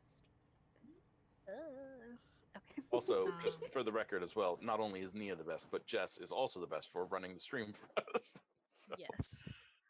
Yes. Okay. Having done that, probably need to change before I leave, so I'll do that and head to the agreed meeting place. I hug her before she goes.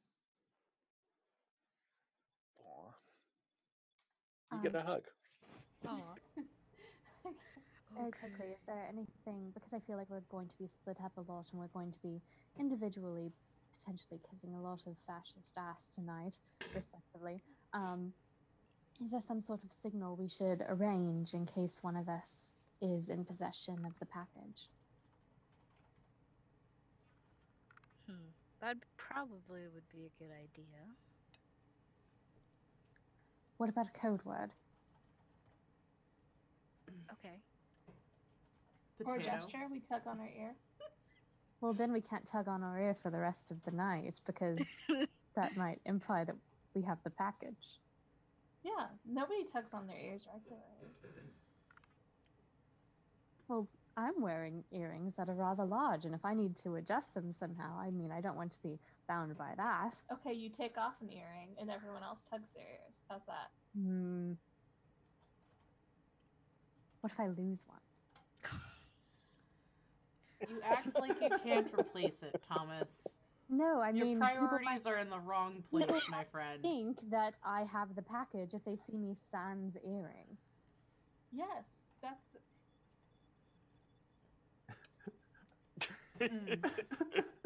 What if we just make eye contact? No, wait. Because if we nod, no. It's harder than I thought.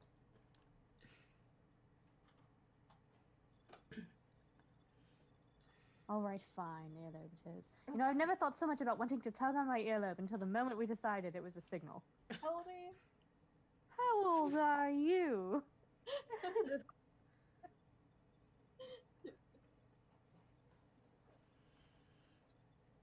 It's okay, we're friends. I love you all dearly, and in case I perish tonight, I hope that you remember me as someone who did try his best and held no enmity towards any other creature. I'm kidding. Okay, all right. But if I do die, no. It's okay. You're not gonna die, Dad. Please don't. Oh God. You'll be fine. I wish it was time for the party already. I need a drink. Yeah, and so someone like overhears you say drink, and someone just like walks up and, for sale. Do you want a drink? Right here. So lizard folk trying to sell you like a refresher.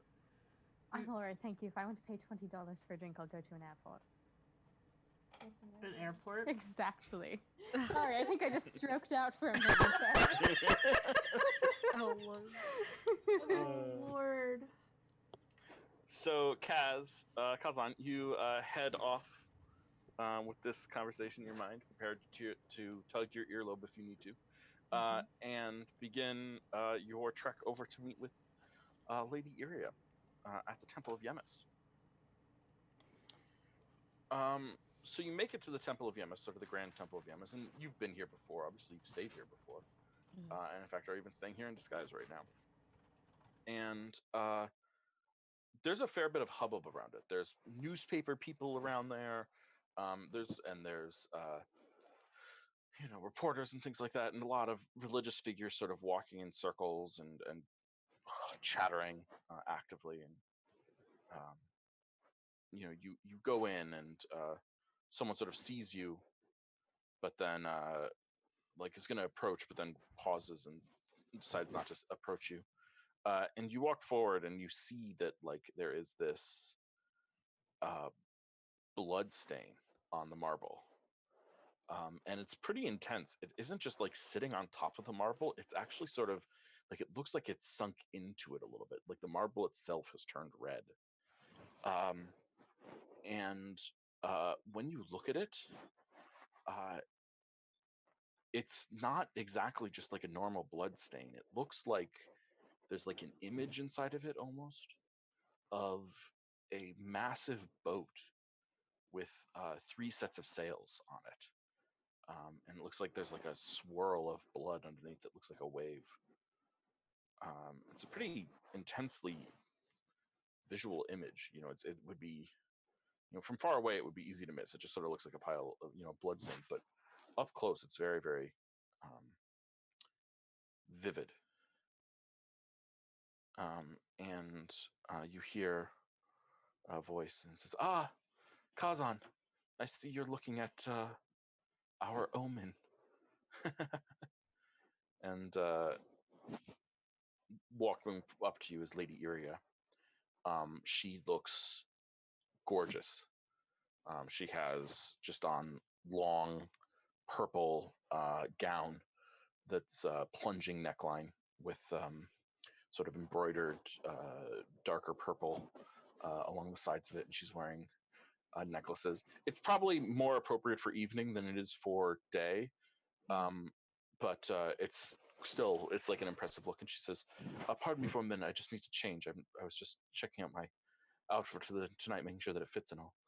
And she goes into a back room and disappears, leaving you in this cavernous room, not alone, but definitely among the alone people with a blood stain there. A door opens and you see your brother, half brother, and the Primarch, and the High Priest of Yemis, all sort of come out, and older woman, older lizard folk, sort of walk out, leaning heavily on a staff, and the Primarch just sort of blows past you, doesn't make eye contact, doesn't look at you, doesn't even acknowledge your existence at all. But your brother sort of stops and looks at you, and he nods, giving you a nod of approval. Stepwise looks at you, and not that you know who that is, although I guess you guarded her house the other night, and she looks you up and down, and she gives you like sort of a scrutinizing look. She mutters something to herself and begins walking slowly outside.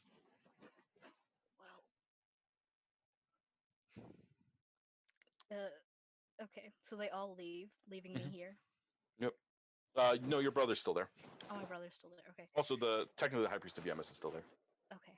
Though he looks like he's trying to busy himself elsewhere. Okay. Well, I'm gonna ask my brother. So what is this on the ground? Is everyone okay? Roll a persuasion check. Huh. Okay. Okay. Normally I wouldn't ask that, but this is the time when I want you to. 7. Yeah. So he looks at you and says, "Well, this morning they performed the ritual of the pouring of water that these Yemis people believe in, or I guess all these Celestrians believe in, and they picked up water from the ocean right over there, walked it in here, poured it right down here on the floor, and it turned to blood. And this image of a ship in a storm or at sea." And everyone thinks it's an omen, huh? Yes, they absolutely all think that it is an omen. Well, between you and me, what do you really think?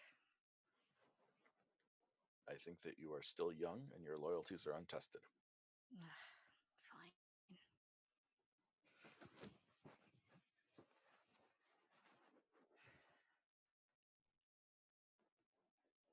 He relents for a second. He looks at you. He sort of makes eye contact, and you say, "Ugh, fine," and sort of roll your eyes at him. He relents for a second. He says, "The most important thing is unity. How we get there doesn't matter." Sure. No response to that. Lady Iria walks out, and she's wearing sort of a more appropriate for day look here. She has someone with her. It's a kobold, and is carrying like a suitcase of some sort, and you can tell that like in the suitcase is like outfits for the course of the day. And she starts walking towards you, and she says, "Well, are you ready, Kazan?" Yes, I'm ready. She nods to your brother, and you start walking. And she says, "I've got appearances to make all over the city today, and it's a weird aspect of my office, but I'll be needing to change often for each of these appearances. There should be a carriage outside," and you sort of head outside, and you see that there's a carriage, and sitting on top of it is another kobold, and looking comfortable and looking very officious in a very nice tuxedo type look, and pulls off a top hat and like nods at her, and she gestures towards the carriage door, clearly expecting you to open it for her. Oh, well, right I open the door for her. And she smiles and steps on in and invites you into the carriage. Okay.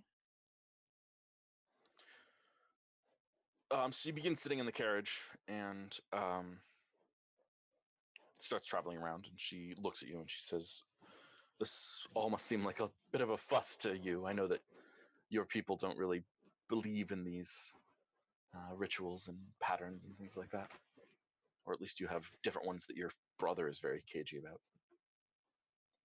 Yeah, it's not what I'm used to, but my mind is open to all kinds of things. Yes. Well, long ago I was blessed by the sea when I was a child, is what they say. There was a shipwreck and all aboard drowned save me. And ever since then I've been somewhat of a minor holy figure, blessed by, oh, who doesn't matter. They change it all the time. Sinanar, the god of shelter, or Yemis of reefs and corals, or doesn't matter. But because of that, I'm some sort of minor holy figure, and I've sort of been able to turn that into a lifestyle choice, as it were. She smiles at you. Hmm. Sounds like a lot on your shoulders. It can be at times. It certainly can be at times, but you know, uh, lately it's been more. I won't lie. I asked for you because I've started. I've received a couple of death threats. Um, nothing that the city guard will do anything about. Nothing serious and for that, but enough that I've been wanting to look after for my own protection. Do we know from who? No, they're all coded, and I handed them off to an investigation wizardry group of people that were recommended to me, but nothing I've been able to do anything about. Nothing anyone's been able to discover. That's unfortunate. Well, you can rest assured that nothing will happen to you under my watch. I am very grateful. And the carriage continues on, and you travel for a little bit, and you end up at your first stop of the day. And the carriage slows down, and you hear a voice from up front say, "Ladies, we're at your first stop." And Lady Iria sort of looks at you. Oh, I open the door for her. And she nods and steps gracefully out and begins walking forward. You're at a sort of a mansion or a rich person's house of some sort, and there's someone there immediately escorting her in. You realize pretty quickly that unless you walk fast and keep up, you're gonna lose track and lose sight of her, and that would probably not be a good thing for you in your job as bodyguard. So you rush to keep up, and people sort of look at you askance, but then whatever, they just sort of move on with themselves. And she walks in, and yeah, there's an assembled gathering of nobles, maybe about 15 to 20 of them. And she walks towards like a stage area in this sort of large sitting room, or like the front of the living room, sort of where like we would think of like a TV being in our day and age. And she sort of stands there for a minute and sort of smiles at everyone, and then sits down, sweeping her skirts out around her, and looks at each of them in turn, and she begins to speak. The content of her speeches are vague. She sounds a little bit like a self-help guru. She sounds a little bit like a mystic of some sort. But she's not really saying anything concrete, right? It's never anything like, go here and do this. It's more like, it's important that you take care of yourself and your neighbor. It's important that everyone feels that they have a place that they belong in, right? It's all sort of fluff with no content, and that's really the vibe that's going. I'm gonna leave you there for a minute and go check in on some other people. Okay. While that's going on. Faye. Huh? What are you doing? How's it going? Well, where are we heading? I don't know. Where do you want it? Okay, well, You were with Thomas and Sawin still. Yeah, I'm broadly, you've got about 4 hours before the party tonight. okay. Thomas has less time because Thomas agreed to meet General Quick Eyes. That's true. We could all adjourn back to his place. Yeah, we could. Back to Thomas's place, Oh, yes. or we could meet at the Soulwood Tavern, or Yeah, where did we want to do Go to the this? tavern. yeah, I'd like to just like go over the game plan with Solon a little bit. So it might be a good idea to go to the tavern. Are you going to be okay with your gentleman collar? I believe I'll be fine, but thank you for your concern. Okay, are you like, you're feeling flirty? You feeling good? I'm feeling fresh, thank you. Okay. All right, don't be intimidated by the fact that he's like, really successful and, Excuse me. I mean, you are too, don't get me wrong, but like, he's kind of, folk hero level. So don't be intimidated. You are just as important. Okay.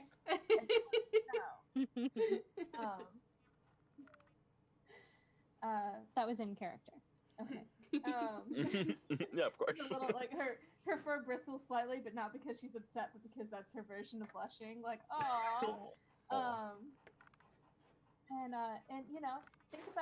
think about not talking to Blackice too. I will think about not talking to Blackice. He's not the only person with power, We can always go to somebody else if we have to. Who else could we go to? I don't know. There are other people on the council. We don't know anyone. I don't know their names. We know one person on the council, and they're only interested in Solon, unfortunately. Yeah. Or fortunately. He claps Juno on the shoulder. You look lovely. Thanks. He looks at Solon. You look lovely too. I should have told Cash she looked lovely.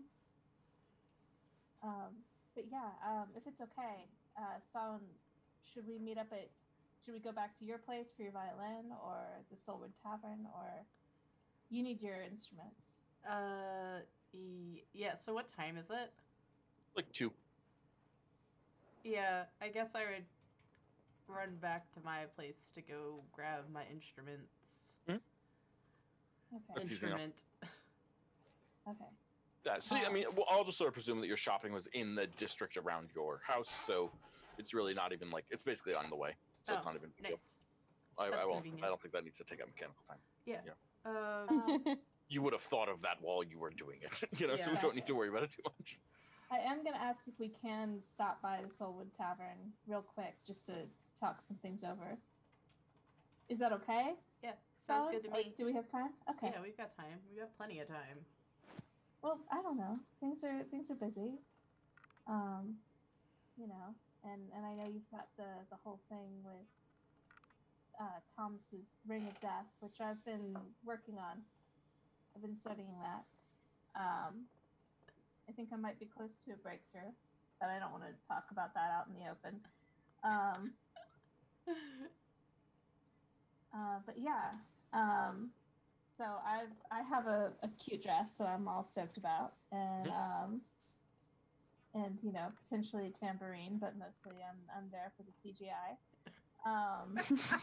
Which is the cool glitter illusions. JGI.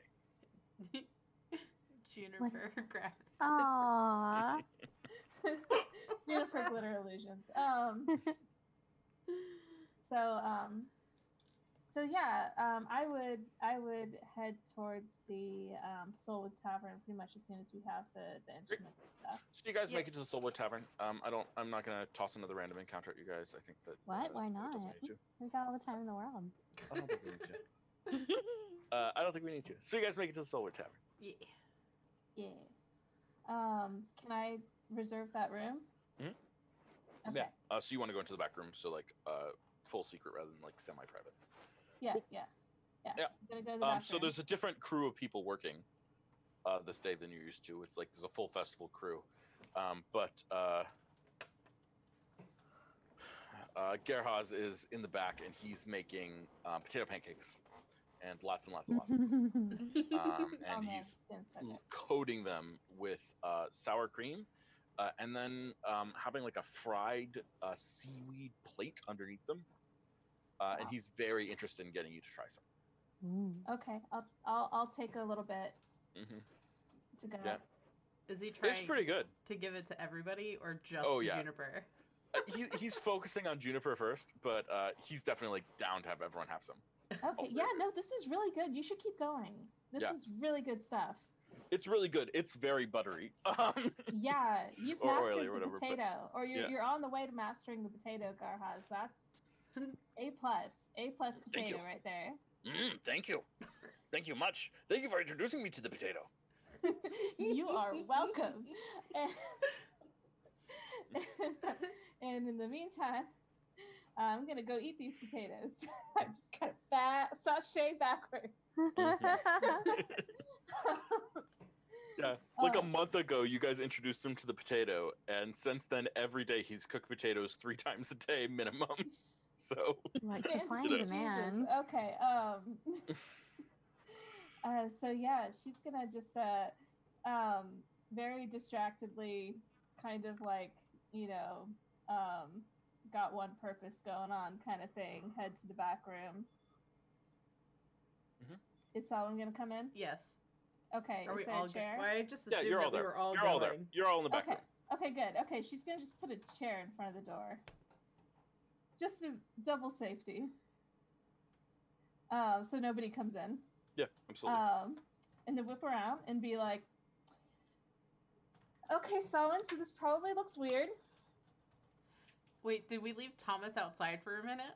Thomas and y'all would have parted ways. He's gotta go home and get ready. Yeah, he did the smooch on the forehead. Oh, okay. All right. Sorry, I missed that. I thought we were all still together. No, I'm sorry. I should have been more specific. Oh no! Otherwise, I would have left Thomas outside like a sad kid who wasn't picked for kickball and then was kicked out of the gym. That's right. It's been made clear to Sarah that Thomas was not invited, so she had him gracefully take his leave. Yeah. So okay. Yeah, I missed that too. My bad. Cool. Yeah. So it's the 2 of you in the back room. Okay. Yes. Yeah. Yeah. So Samhain, you have a big family, right? Yes. Right. This is a weird way to go about it, but I don't even have like any of that actually. The closest I could say that I have to anything like a family would be the person who taught me magic, who I'm going at this backwards. You know how we're in this group? Hold on. Okay, give me a second. And she's gonna just kind of sit down in the chair that's propped up against the door.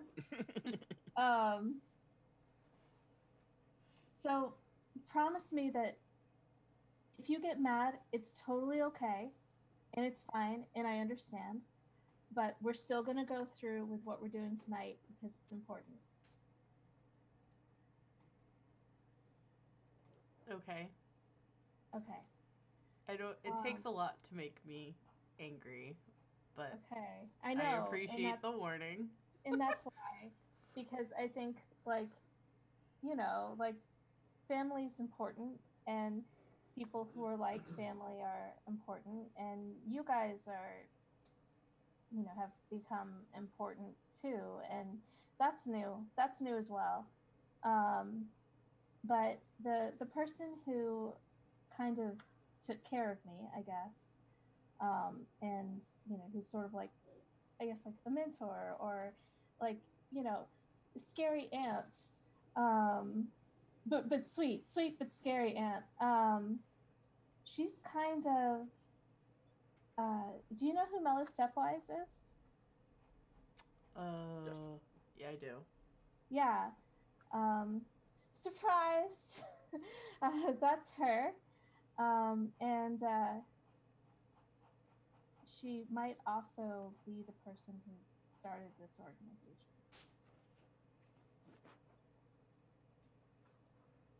and she's the reason I'm here. And I should not be telling you this. And I don't know if I'm doing the right thing, but it is starting to feel wrong to, for someone not to know, especially because right now, Blackice is kind of, there's rumors that he's going to start a war, and she's the only person who really opposes him. And the last person who opposed him in that way, well, we all know, she died. And I don't know what I would do if this is just a lot could go wrong. But I think somebody needs to know that she's, not just important to me, that she's important to everybody. And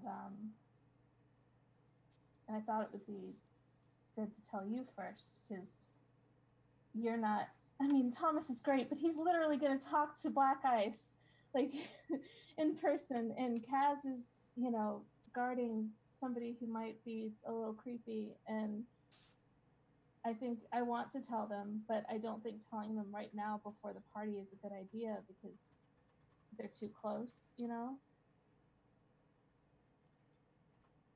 I understand. But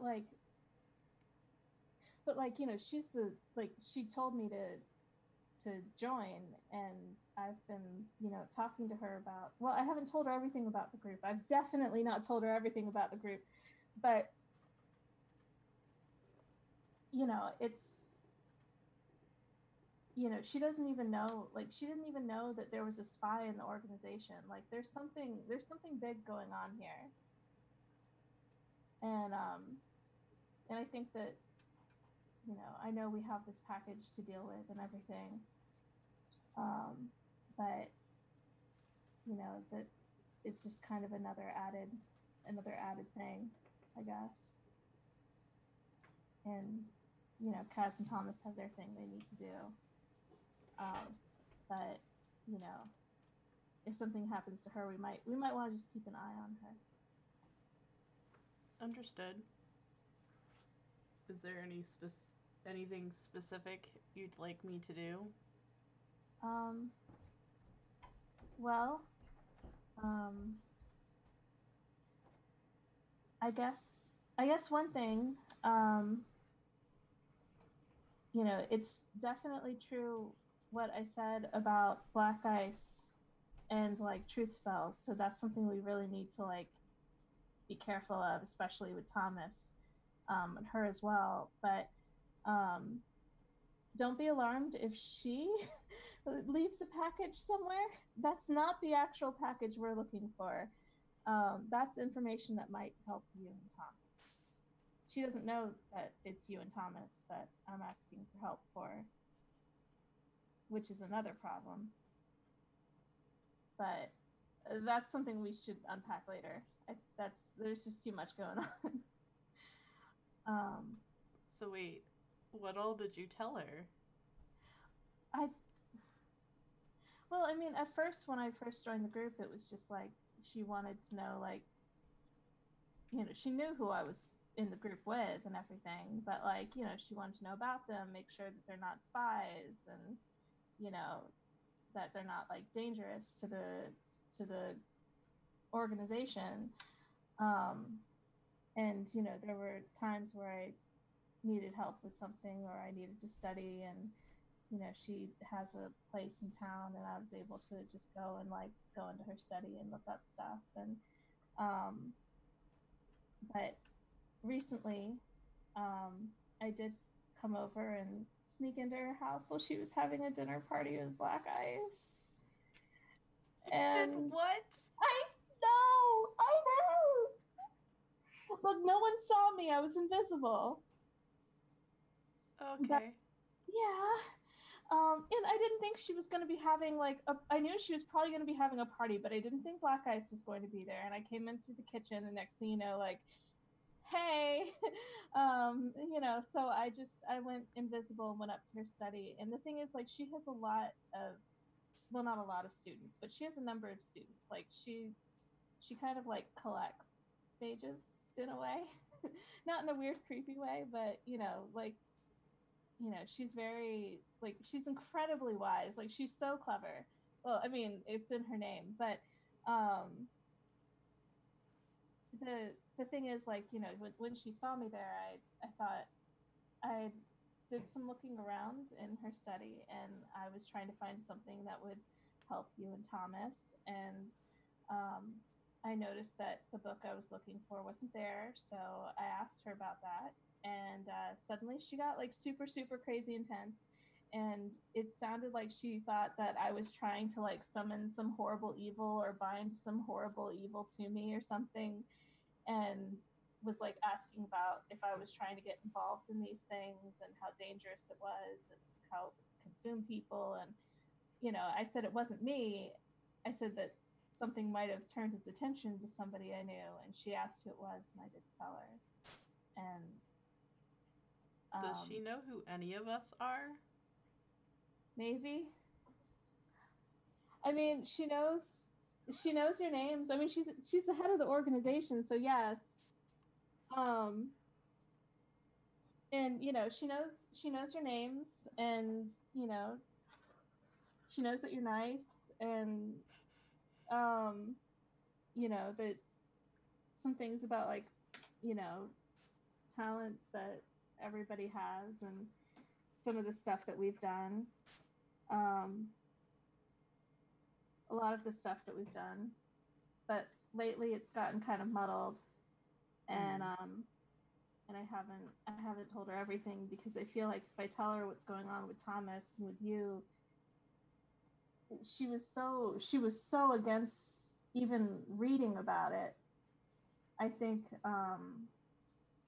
it's amazing that she's even going to let me read any of it. And I think it's putting a strain on our relationship that I wasn't expecting. But that's okay. We'll work that out. That'll work out. That's fine. But yeah, she does know a little bit about us. So I'm going to chime in here for a second. Sawin. Yeah. How are you feeling about this? Juniper has just admitted that not that they're a double agent, but they're definitely they're kind of like, I mean, I think this is a weird way of putting it, but in some ways they're a narc, right?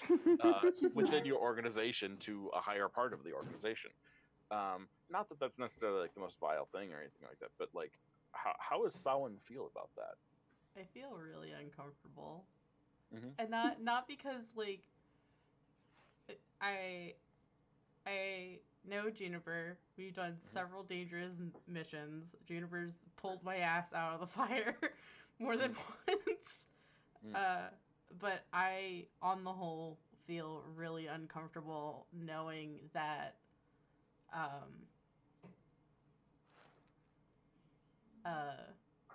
that Stepwise is now probably going to have an eagle eye focus, particularly on our group, to try to figure out who the conduit is. And I don't think it's going to take Stepwise very long to figure out who it is amongst the five of us. You think Stepwise might be intelligent? Huh. Interesting. Yeah, no, I think the minute Juniper told her, that's when my clock started. Mm-hmm. And now I'm wondering if I should even go to this party. But you did pinky swear. Yeah. So this is an intense situation. How much of this is evident on your face? I don't know. Can I do a save or something? If you'd like to, yeah. Yeah. I'll take. This would be willpower, so we'll call it charisma. Okay, yeah. Yeah, if you could roll me that. Oh yeah. That's me. Please and thank you. Charisma saving throw. Charisma saving throw. That's That's a natural one. No, God, I'm so sorry. Oh, Oh boy. Jennifer just killed you. Oh man, I'm kind of glad these die rolls are going bad because we've got a whole nother week of this stuff. Oh, just 1 week? So if you fail your Christmas saving throw, do you feel that means that like you have you're showing everything on your face, or is that the implication to you? Yeah, I think it wouldn't if I failed it, if that was a nat 1.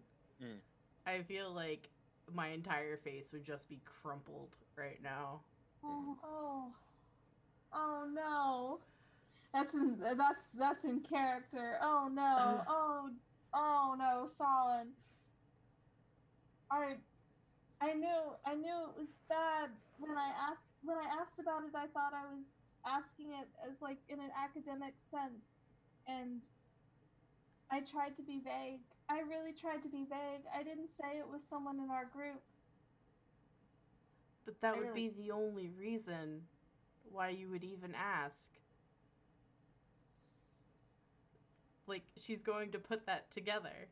Yeah, she probably will. But if I can convince her that I have it under control. Did she say anything about what would happen to me?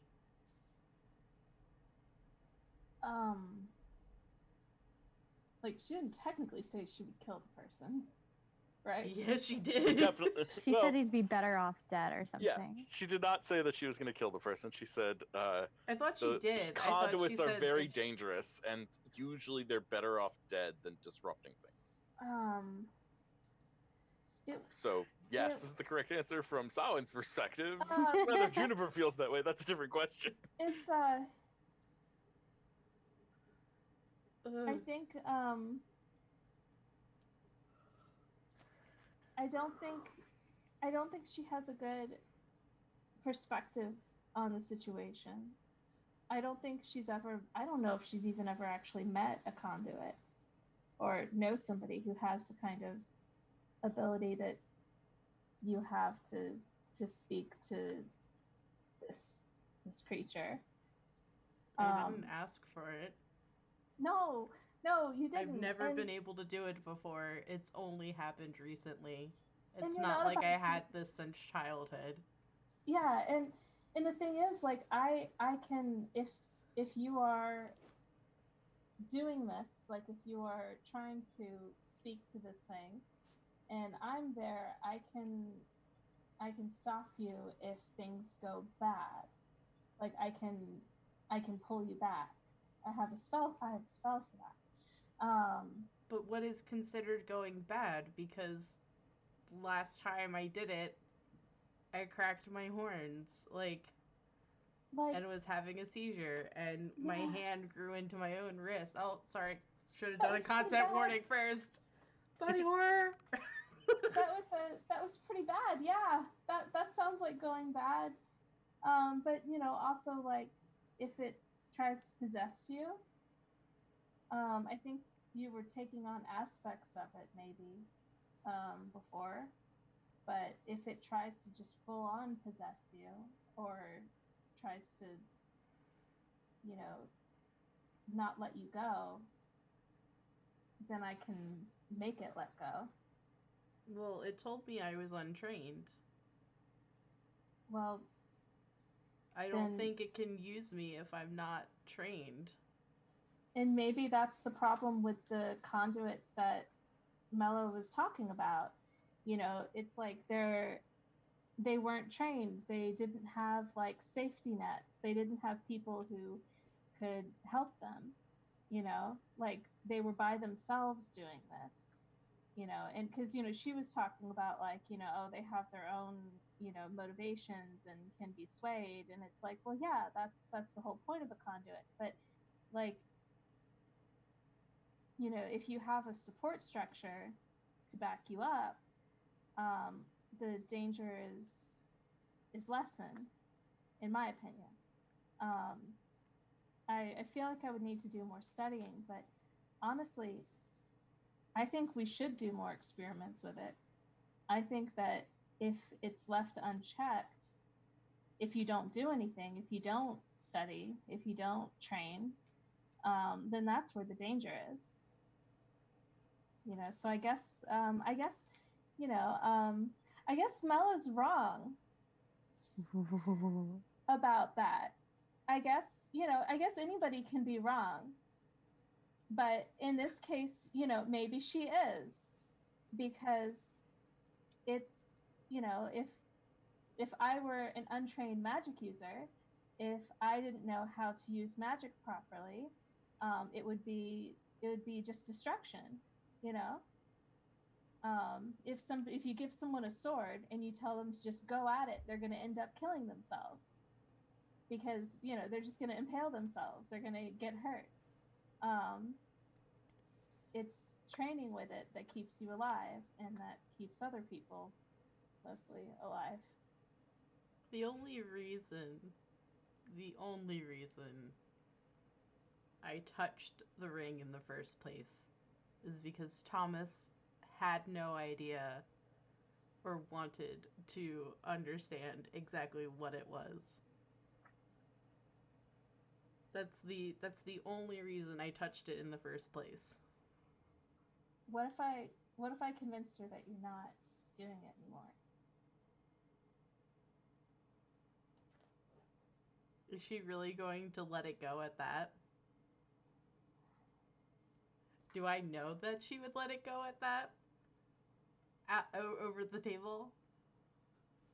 Do I know enough about her and her personality to know if she's gonna let it lie, or if she's actually going to pursue it until the ends of the earth? You definitely don't know enough about her personality to have a speculation. I could say that I panicked and that this was all me, and that I made it up that somebody else was doing it because I didn't want her to be disappointed in me. Why would she even believe that? What does this mean for my family? Well, are conduits like genetic? No, not from what I've read. And what would prevent her from doing something to my family if she thinks otherwise? She wouldn't do that. That's not her way. That's not her way. Well, you know her better than I do, but at this point in time, I am deeply uncomfortable. I know, and I'm sorry. And but I think what I can get from her, the knowledge that I can get at this party, I think it can help us, or can help you. I don't have to be part of the us necessarily. I mean, the spell is useful, and if you don't want to, if you don't want to talk to me anymore or be around me anymore, because obviously this is a big deal, that's totally, it's understandable and it's fine. But if you're going to be doing anything, any experiments with it, I would still like to be there, just to make sure you don't die, because I don't want you to. I feel like the camera fades on that. Just this sort of ambiguous, stressful moment between two friends. Is that an okay place to cut the scene? Yeah. Mm-hmm. Okay. I'm so sorry.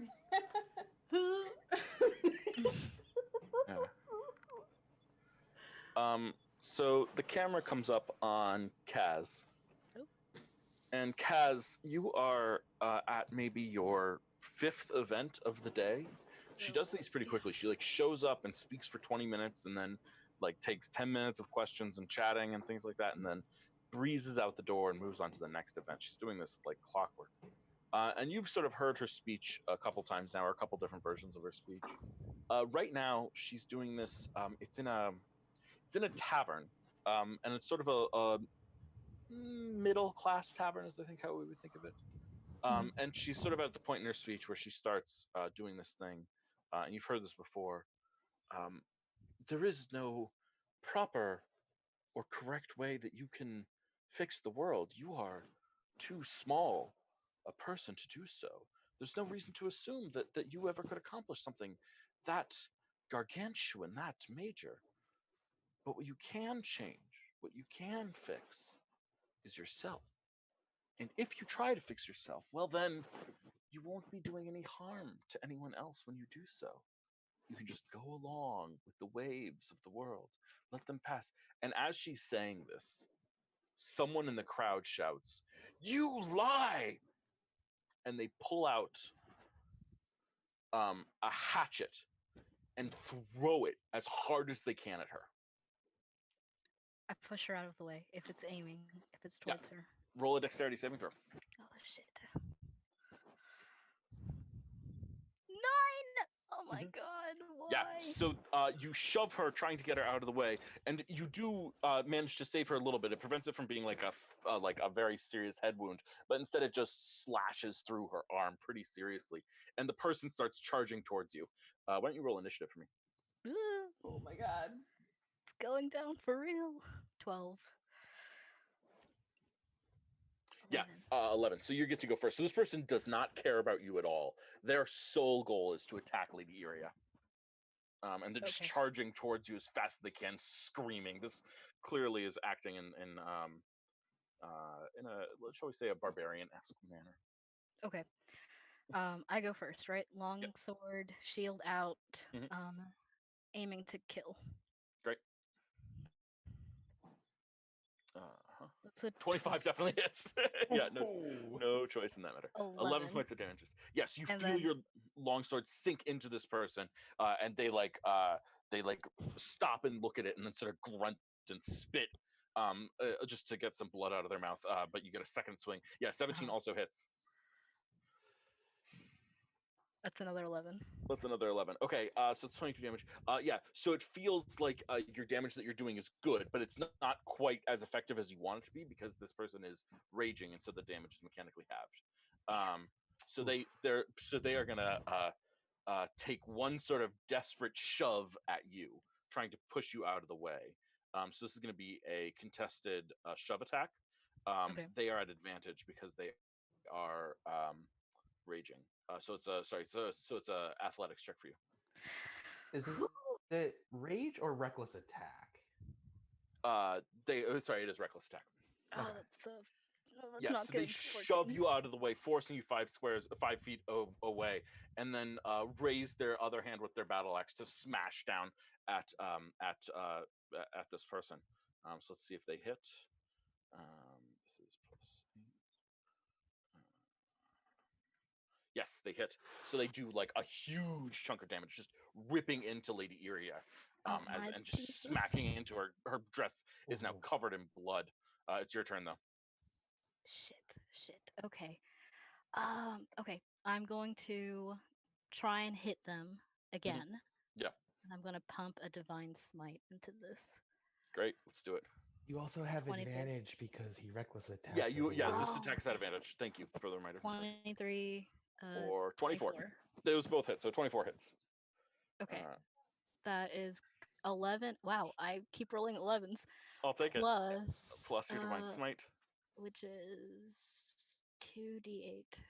Yep. So 14 radiant damage. So that's 11 plus the 4. So that's 11 halved to 6 plus 14. So that's 20 points of damage. Yeah, this person is not looking good, but they're definitely like blood rage. 22 hits as well. You cannot miss. This is great. 12 more slashing damage, halved to 6. So that puts it at. Oh man, this person is technically still alive. So they're going to get 2 more. 2 more swings on or sorry, yeah, oh, 2 more swings on Lady Iria. Ooh. Oh, a crit. Oh my god. And another hit. Oh, no. I want to give you a second here of narrative goal here. Is there something that you want to try? Is there some way that you would try to do something desperate in this moment? Is there something desperate that you would even think to do? I would, if there's any way I could at least get some sort of flesh contact with Mhm. Lady Iria, I would use healing hands. Okay, yeah. So I think what we see with the camera is that the camera just sort of has this moment where you see this axe go straight up and there's a glint of light and people are like gasping and shouting and there's people running and chairs toppling every way and you see it, it's about to come down and you know that it's going to hit into her and sever her spinal cord, and it's just like she's like trying to get away, and you're there and we just see your hand reach out and grab her body, and you can see sort of this energy pumping through you, this energy of the kava. This is not the mystical energy. This is not the paladin energy. This is the kava speaking through you. And this axe comes down, and it just whips into her, and it absolutely should be a fatal blow. But before it can become a fatal blow, already, even as the axe is pulled, it's like it's stuck because the skin is already regrowing, where you're pouring health and life and vitality into her, keeping her alive. And he looks like furious and enraged. What do you want to do? I am going to make a vow of enmity against this guy, Great. which is a bonus action. Mhm. So I get advantage on Mhm. attack rolls. Yeah. Okay. So I'm gonna try and hit him again. See if I can just knock him out. Yeah, 21 hits. That's 9. Mhm. How's he looking? Are you pumping a divine smite into this? Yeah. You know what? Yeah, I am. Mhm. That's another 9. So that's 9 half to 5 plus 9 is 14. Yeah, and with that and a 23 to hit, yeah, so you keep on sliking. He's down though at this point. His Okay, good. rage exhausted. You've gotten through to him. But Lady Iria is looking awful. She's collapsed on the ground. You can see that like there's just blood everywhere. It's sort of this rich red black blood. And she sort of looks at you, and her mouth is like open and agape in horror. And for a second, there's just this moment where you see something that like twists your mind a little bit. There's no way it's real though. For a second, it looks like her lips are melting, but then it just stops and it like goes back to normal, and she just looks at you agape in pain. Oh Jesus. Okay, I'm gonna use lay on hands and pump 10 points into her. Yeah, See you if that's the so you difference. put your hands on her and you see her body begin to sort of recuperate and come back alive, but there's nothing that could salvage this dress. Oh Um, Jesus. and she looks like she's in a fair bit of pain, and she just sort of you're healing her, and like you're seeing her back sort of wounds scab over, and she just sort of turns over and lies on her back and starts breathing heavily.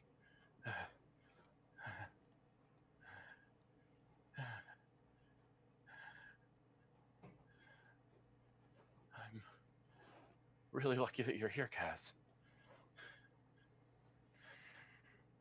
It sure doesn't seem like it right now.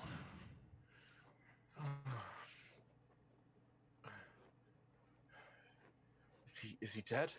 Or did you He's scare dead. him off? He's dead.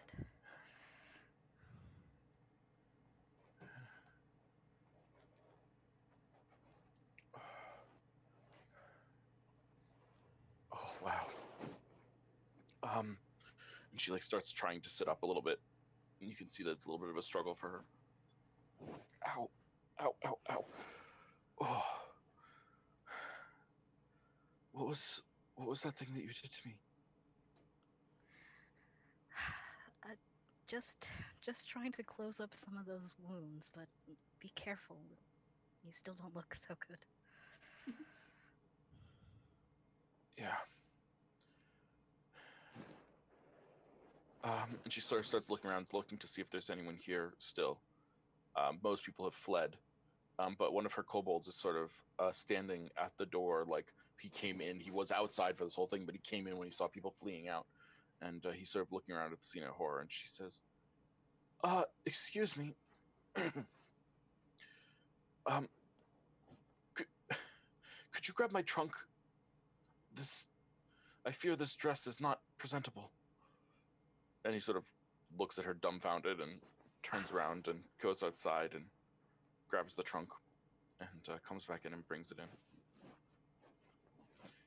Cass, will you help me change?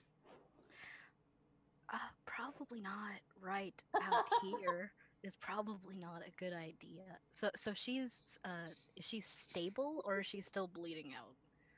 She's not bleeding anymore. She still has wounds all over her, though. She's got scabbed wounds, but they're largely on like her back. Okay. Oh my god. But your magic is doing a lot for her. Okay. Yeah, probably not just out here. But we're in a tavern, right? Yeah, no one's in it except for you and her and a kobold who's like Okay. studiously studying the door. Okay. So he's watching the door. Mhm. Okay. Right. Okay. I'll help her change. Yeah, roll a perception check. Oh boy. 2. Damn. Nice. 1. No, really 1. Oh yeah, no advantage. Yeah, absolutely. Cool. Yeah. So she's a beautiful person, whatever that means. And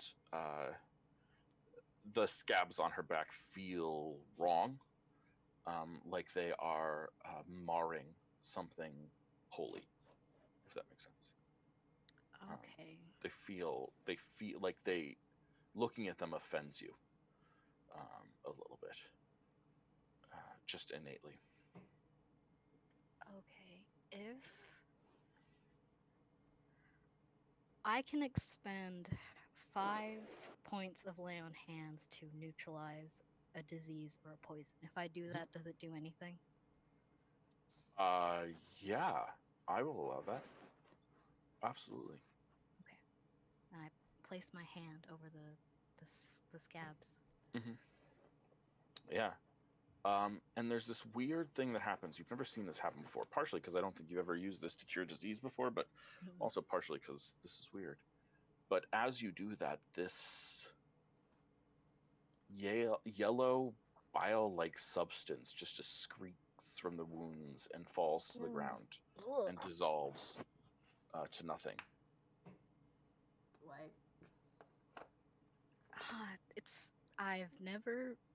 I've never seen that before. He must have coated his weapons in some sort of poison or something. I don't know. I've never seen that either. Weird. Do I notice anything about his weapon? It looks like a hatchet or an axe. But It's okay made. It's not particularly well made. Okay. But it's fine. So I can't tell if it's coated in any kind of substance. Roll an investigation check. Okay. That's an 11. Doesn't seem to be. Normally, when you coat these things in substance, there's like a residual parts of it on the edges and things like that, where the sort of liquid dried, as it were, on the edge of this. But it doesn't seem to be anything here. Okay. She starts trying to stand, and now that she's changed her gown, sort of seated, and she sort of stands up and then sort of wavers a little bit and sits back down. I'm so sorry. I should have been much faster. Oh, gods, just imagine if you weren't here. You must have been sent by Sinanar, goddess of shelter, or some such. I know that I've hired you to be bodyguard, but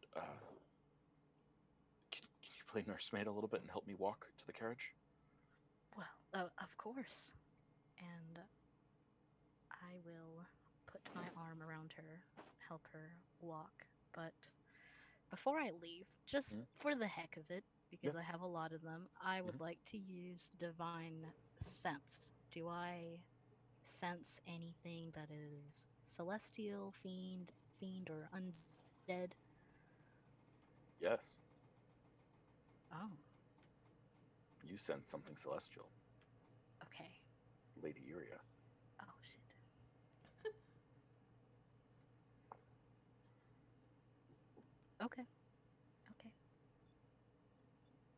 Keeping that in mind. Can she and- tell that I cast? That I use that? Roll an Yes. insight check. Ooh. 9.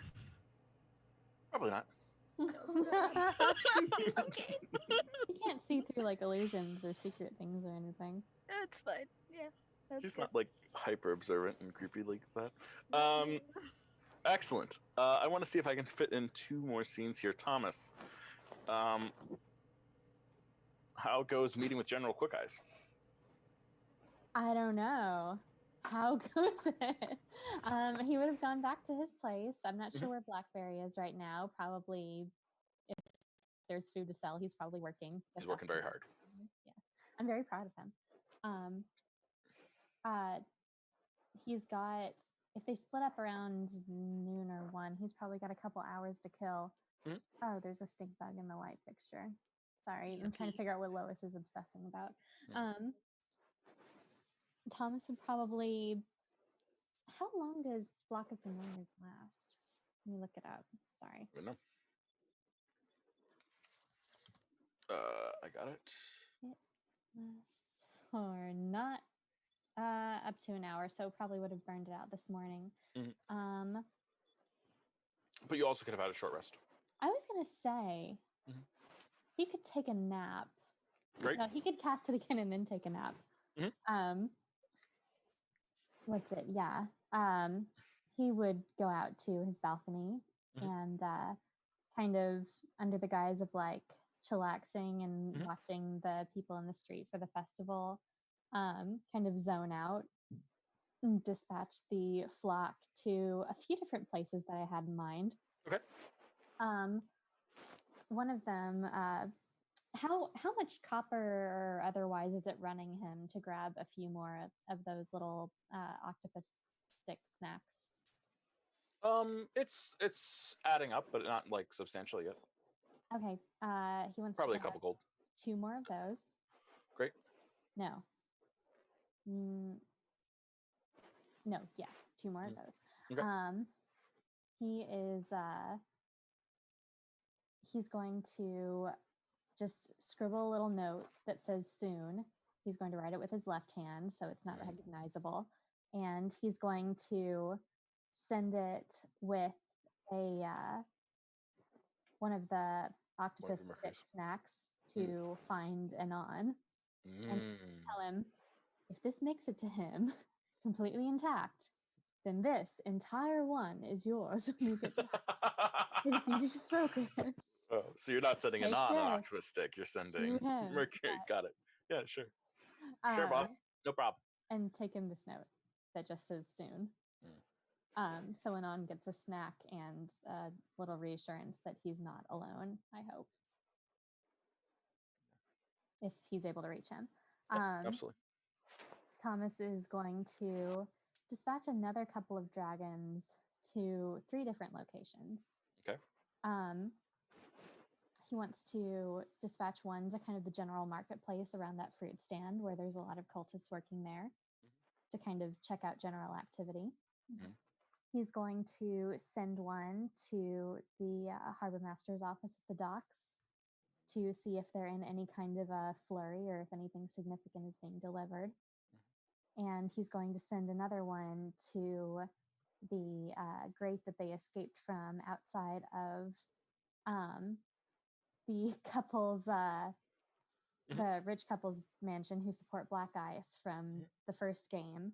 Because that's the only family that he knows the back entrance, like a secret entrance that's also associated with Magli Blackice, and he wants to see if there's any activity that looks kind of suspicious or anything being smuggled around in those areas. Awesome. Okay, so let's tackle these one at a time. Sorry, I know that's a lot of chatter.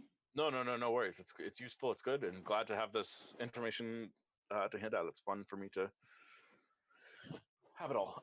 So the Harbor Master's office is in a flurry because the Primarch, along with us, another member of the council who's not named, have created some sort of surprise this evening for the citizens of Racy. And the surprise is sort of weird and magical in nature, and people don't really fully understand it. But it involves putting some boats out to the sea and with specific stuff on them that have to be done at specific times. And there's sort of a lot of like, there's a wizard there who's standing there, and she's arguing like, no, it has to be precisely at this time. You cannot give me a hard time about this. I am not kidding. You think that I'm kidding about how precisely this needs to be timed? It needs to be precise. Ma'am, the waves are the waves. They're not meant to be timed precisely. So there's just this little kerfuffle going on. So that's the Harbor Master's office. As a side note, I've heard similar conversations between theorists and experimentalists in a lab. This similar thing. It's like, look, the equipment can only do so much. Right. Sorry. The contents of the boat, like as someone who's been to his fair share of celebrations in the city, do they look like fireworks or pyrotechnics at all? I don't. Thomas would know this. Yes. So yes, they do. They look, in fact, exactly like that. Okay. And you know that there's like some relative.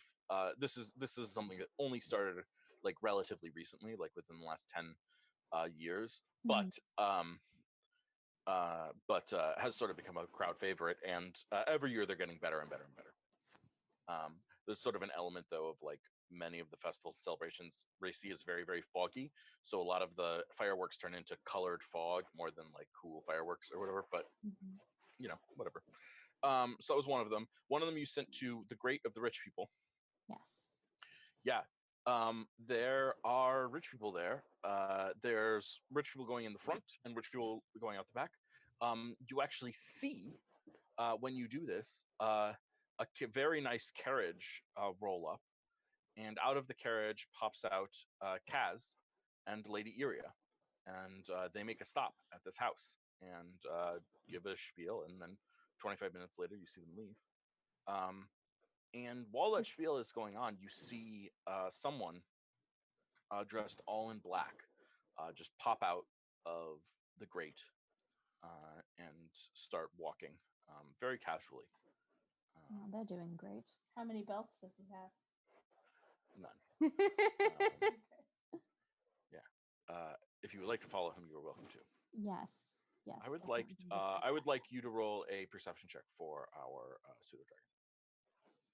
For which pseudo dragon? Is Mercury. Thank you for Mercury. I just forgot Mercury's name for a second. Pardon me. Perception. So a D20 plus 4 at advantage because it's perception check. Oh my god, I've been doing so well. I'm freaking out. Next one's gonna be like 5 natural ones in a row. Nice. That's great. Yeah. So this person dressed all in black has with them something that we can only be described as a briefcase or attaché.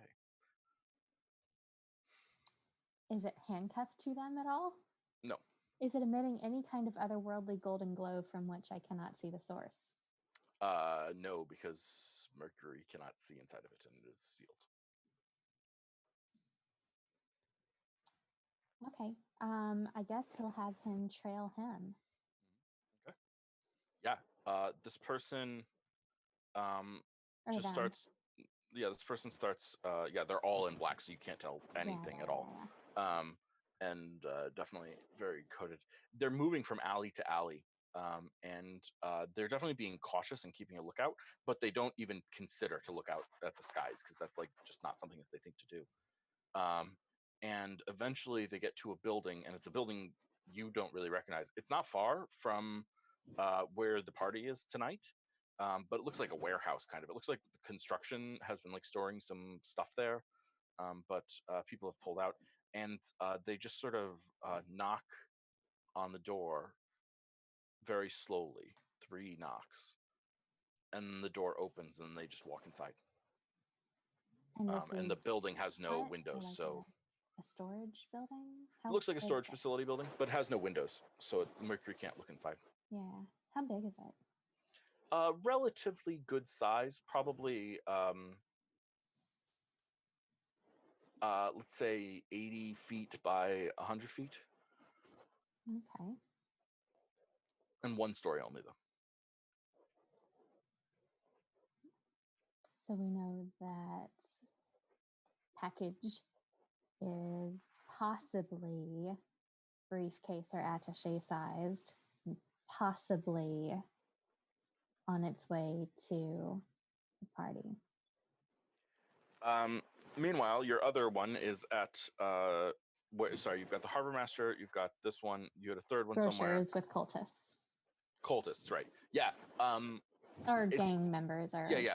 It's just a super busy street festival. There's dances going on. There's theater going on. Everything's very, very crazy. It's hard to tell if anything more or less is going on at this point. Though I actually have a roll to make. I forgot. Let me roll. Yeah, so it's just like it's very, very crazy. There's just lots and lots of people. There's like a square there that's very popular. And your last one, we see Mercury launch from you, carrying the octopuses in his left paw, and in his right paw the note. Focus. And the camera cuts to Enon and Orc. And Orc looks at you, Enon, and says, "So you have a plan?" Well, it's a pretty simple plan, honestly. It lacks your subtlety, but I am a man of direct means, as you can tell.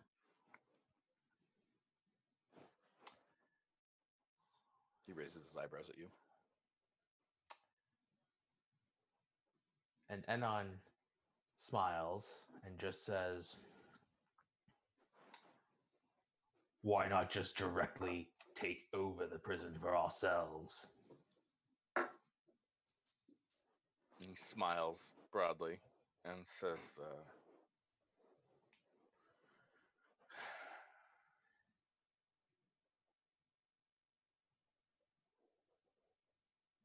"If I do this for you,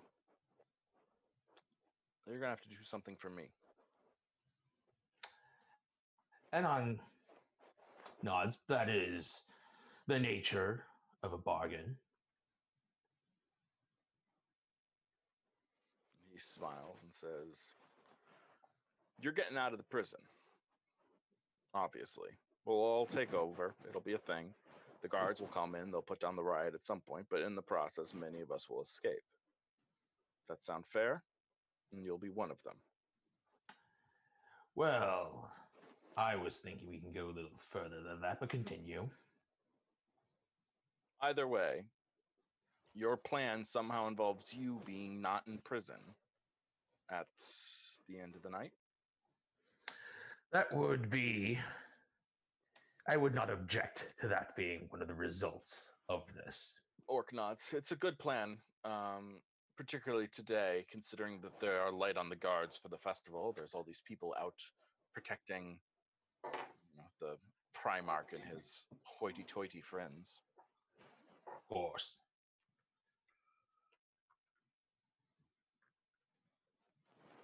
There is a man.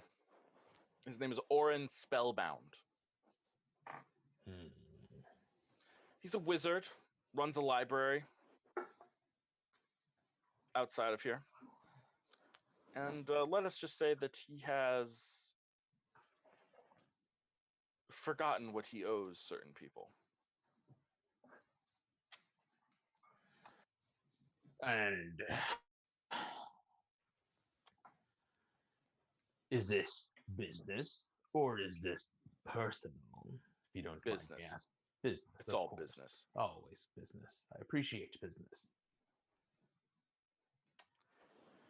Now, my question for you is, would you like me to have? And he cracks his knuckles. He says, words with Mr. Spellbound, or... And then Anon kind of looks to the side, brings his thumb, drags it across his throat, and say, or do you prefer words to be exchanged? He looks at you and says, Orin Spellbound is just a little shit. But he's the leader of this little group that thinks they mean something, that thinks that they can do something. And what? So yes, the latter. I want latter. you to make an example of him. Out of curiosity, in order to do my job properly, he is a leader of a group. What is your intel on this group? Just so that I do not run into unexpected surprises that prevent me from upholding my end of the deal. They largely work independently of each other. It's more like they'll get word that he died and know why he died. So it should all be good. They're researchers. They do magical research.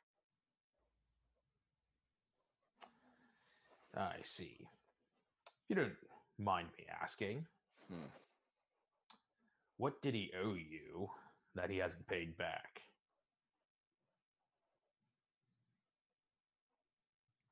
I do mind. And he then says, guards! And a guard comes to let him out, and he looks at you and says, tonight, be ready. Anon grins. And he walks out. Nice. And this guy walks out, and as he walks out, you see Mercury land in your window. He's got like a stick with some octopus on it or something like that, and a note. It says soon. The note says soon. Anon is going to ponder this. Does he recognize Mercury at all? Just to double check. Yeah, he would recognize Mercury. Mercury was in the first planning meeting. You may not have known that Mercury was quite so independent. Everyone else has seen Mercury more than you have because you kind of got arrested. Yeah, the prison thing kind of does get in the way of some good dynamics. Mercury was in the meeting. Okay. He tended to curl up and sleep on Thomas's shoulder. And Mercury has been checking on Elise. Yeah, and Mercury's daily. actually Mumu, while you were not here, Mercury flew in and checked on a couple of times. Okay. I made him flutter a couple times just to make sure that you saw him, just so that you would know that you weren't alone. Yep. Okay. That's all. Okay. Optimistic thing. Out of curiosity, the note says soon, right? Yep. Is the other side of the note empty or like blank? Yes. By any chance, is there like any grime or dirt or just nastiness that I could put my finger easily, on and yeah. write? Oh, right. All right. Absolutely. There's a lot of blood in your cuticles. No comment. God. Yeah, I suppose. Yeah, there's that. No, there's plenty of dirt and grime. There's plenty of dirt and grime. Mercury's eating an octopus right now. Oh, he's Anon just kind of. Anon is just going to be like, yeah, whatever. I mean, yeah, he had this nostalgic heart attack already. It's like, he's as far as he's aware, he's like, okay, I guess it's probably like, giving animals treats to do tricks or something. So it's just like, yeah, it makes sense. And he's God. And he's just gonna get his pinky finger, kind of scrape on it, like kind of like get like the smudge on it on the other side of the paper, and hopefully and I guess he'll like kind of write like how much room is there, like how big is this note? Like not very big, right? I Not very imagined it like flashcard size, just like he would have ripped Flashcard off size? a little piece of paper. Yeah, Anon will write, okay, so maybe like 2 words maximum or something. Yeah. He'll say, shoot, how do I convey this in like 2 words? Let's say 15 characters or less. 15 characters? Okay, let me try to If you're type going this. to let him know that you're in love with him, you can kind of just wait on that, because I can tell you it's not going to work out that well. Oh no! It was gonna be like a big heartfelt haiku, but That's what I thought. yeah, That's what I Anon thought. is very romantic. He is so romantically inclined. Your dragon ate my snack. It's like dragons eat octopi? Question mark, question mark, question mark, question mark. So you said like what, 20, 15 characters? 15 characters. 15 characters. 140 characters and up to 4 pictures. 1, 2, 3, 4, 5, 6, 7, 8,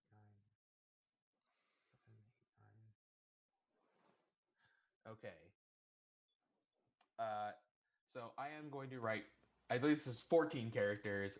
He'll just say, right, focus on mission and send it back. Yeah, and Mercury will drop the rest of the skewer down to you. And I was going to take it. And it's like, you know what? It's half eaten, but, you know, he's probably had worse stuff at the seas and just eat the rest. Yeah. And on just for clarity, like there were 4 small baby octopi on a skewer, and Mercury ate one of them and gave you 3.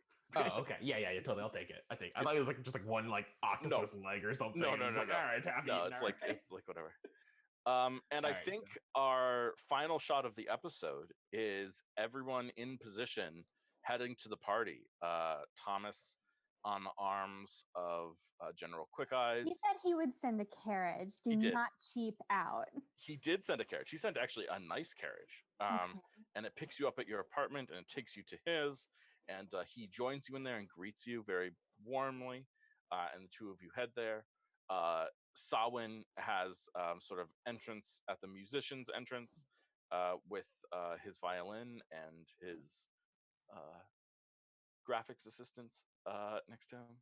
And Lady Iria and arrives sort of leaning a little bit on Kaz for this final event of the day. And that, on that moment of anticipation, is where we are going to end our episode. One day more. Dun, dun, dun. The medley. Excellent. Let's get some experience points out to everyone. Wow, that was a stressful episode. Oh, yay. You know what that means, right? We're now on hiatus, right? We're on hiatus. What? Or Are is we that off next week? Nope. No, next week we're still good. It's 2 weeks. 2 weeks we're on hiatus. Next week is still good. Right, because next week is the 24th. 24th. Yeah. So it's the week after that we're the break. I totally missed it. Something else was happening. Yeah, he's gonna see. Jess and I are going to PAX. Duh. While my I'm in gosh. Boston, I am not running games. Awesome. Let's do some experience points. Ooh. Let's see where. There we go. So here we go. Do you feel like you got to know another character better this session? Thomas, another PC. I feel that he learned that Anon is maybe taking 3 seconds to think about his predicament based on that reply. Yeah, absolutely. Take a advantage. Yeah, and may not be totally reactionary. However, he also did not use his inspiration. There you go. Juniper, did you feel like you learned something about someone, Sawin? Someone. Maybe I learned a little bit about Sawin. Yeah. Sorry. Yeah. At least how Sawin would have responded to the whole shitstorm that happened, and the nature of our friendship as it stands or is not standing. Aww. Yep. Sawin. I didn't use my inspiration from last time, so I Great. cannot use it this time. Anon. I have learned that Mercury is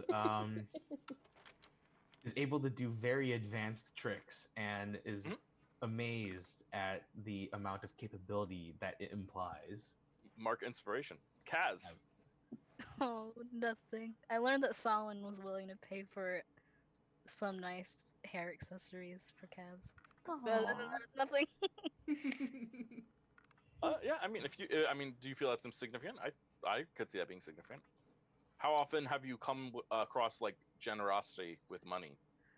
Doesn't seem like your family's super generous with money. No, not at all. I don't think she's used to luxuries of any kind. Okay. Question 1. Did you learn something about Magli, his conspirators, or his servants? Yes. I would say yeses all around. So everyone take an experience point for that. 2, did you express your character's class, species, or background in a meaningful or impactful way? Anyone want to nominate anyone? I would nominate Kaz for certain yes. saving Lady Iria. Yes, I strongly agree with that. Please take an experience point for that.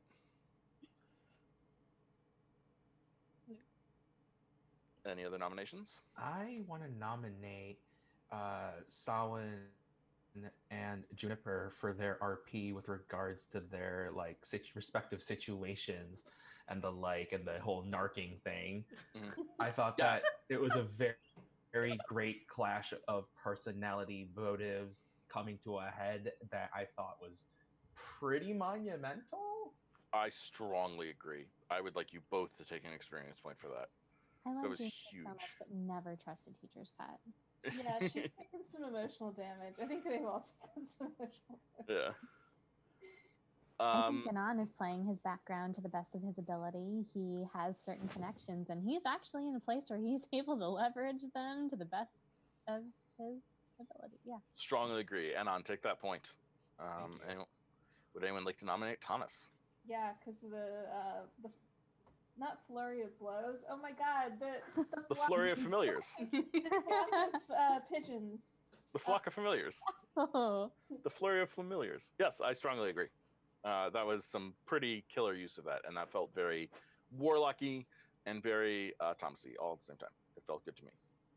Yeah. Did you overcome a meaningful obstacle or impediment to your character? This can be personal growth or knowledge or defeating something big.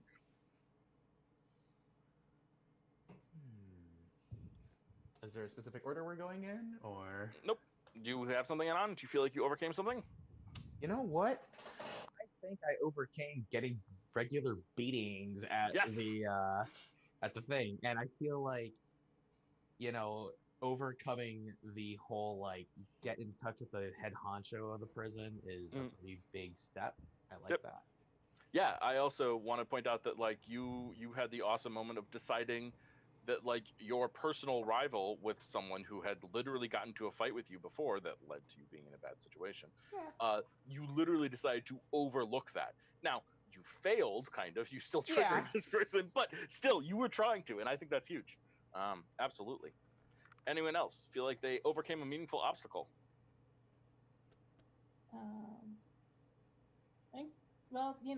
Juno sort of came clean at the risk of possibly losing a friendship. Yep, I agree. She feels like she wrecked that. Yep, I agree. I'll allow you to take that. Anyone else? It might be something that I get next episode when I describe what Thomas is actually wearing, because we didn't actually get a chance to do that. Ooh, fun. I'm excited. Awesome.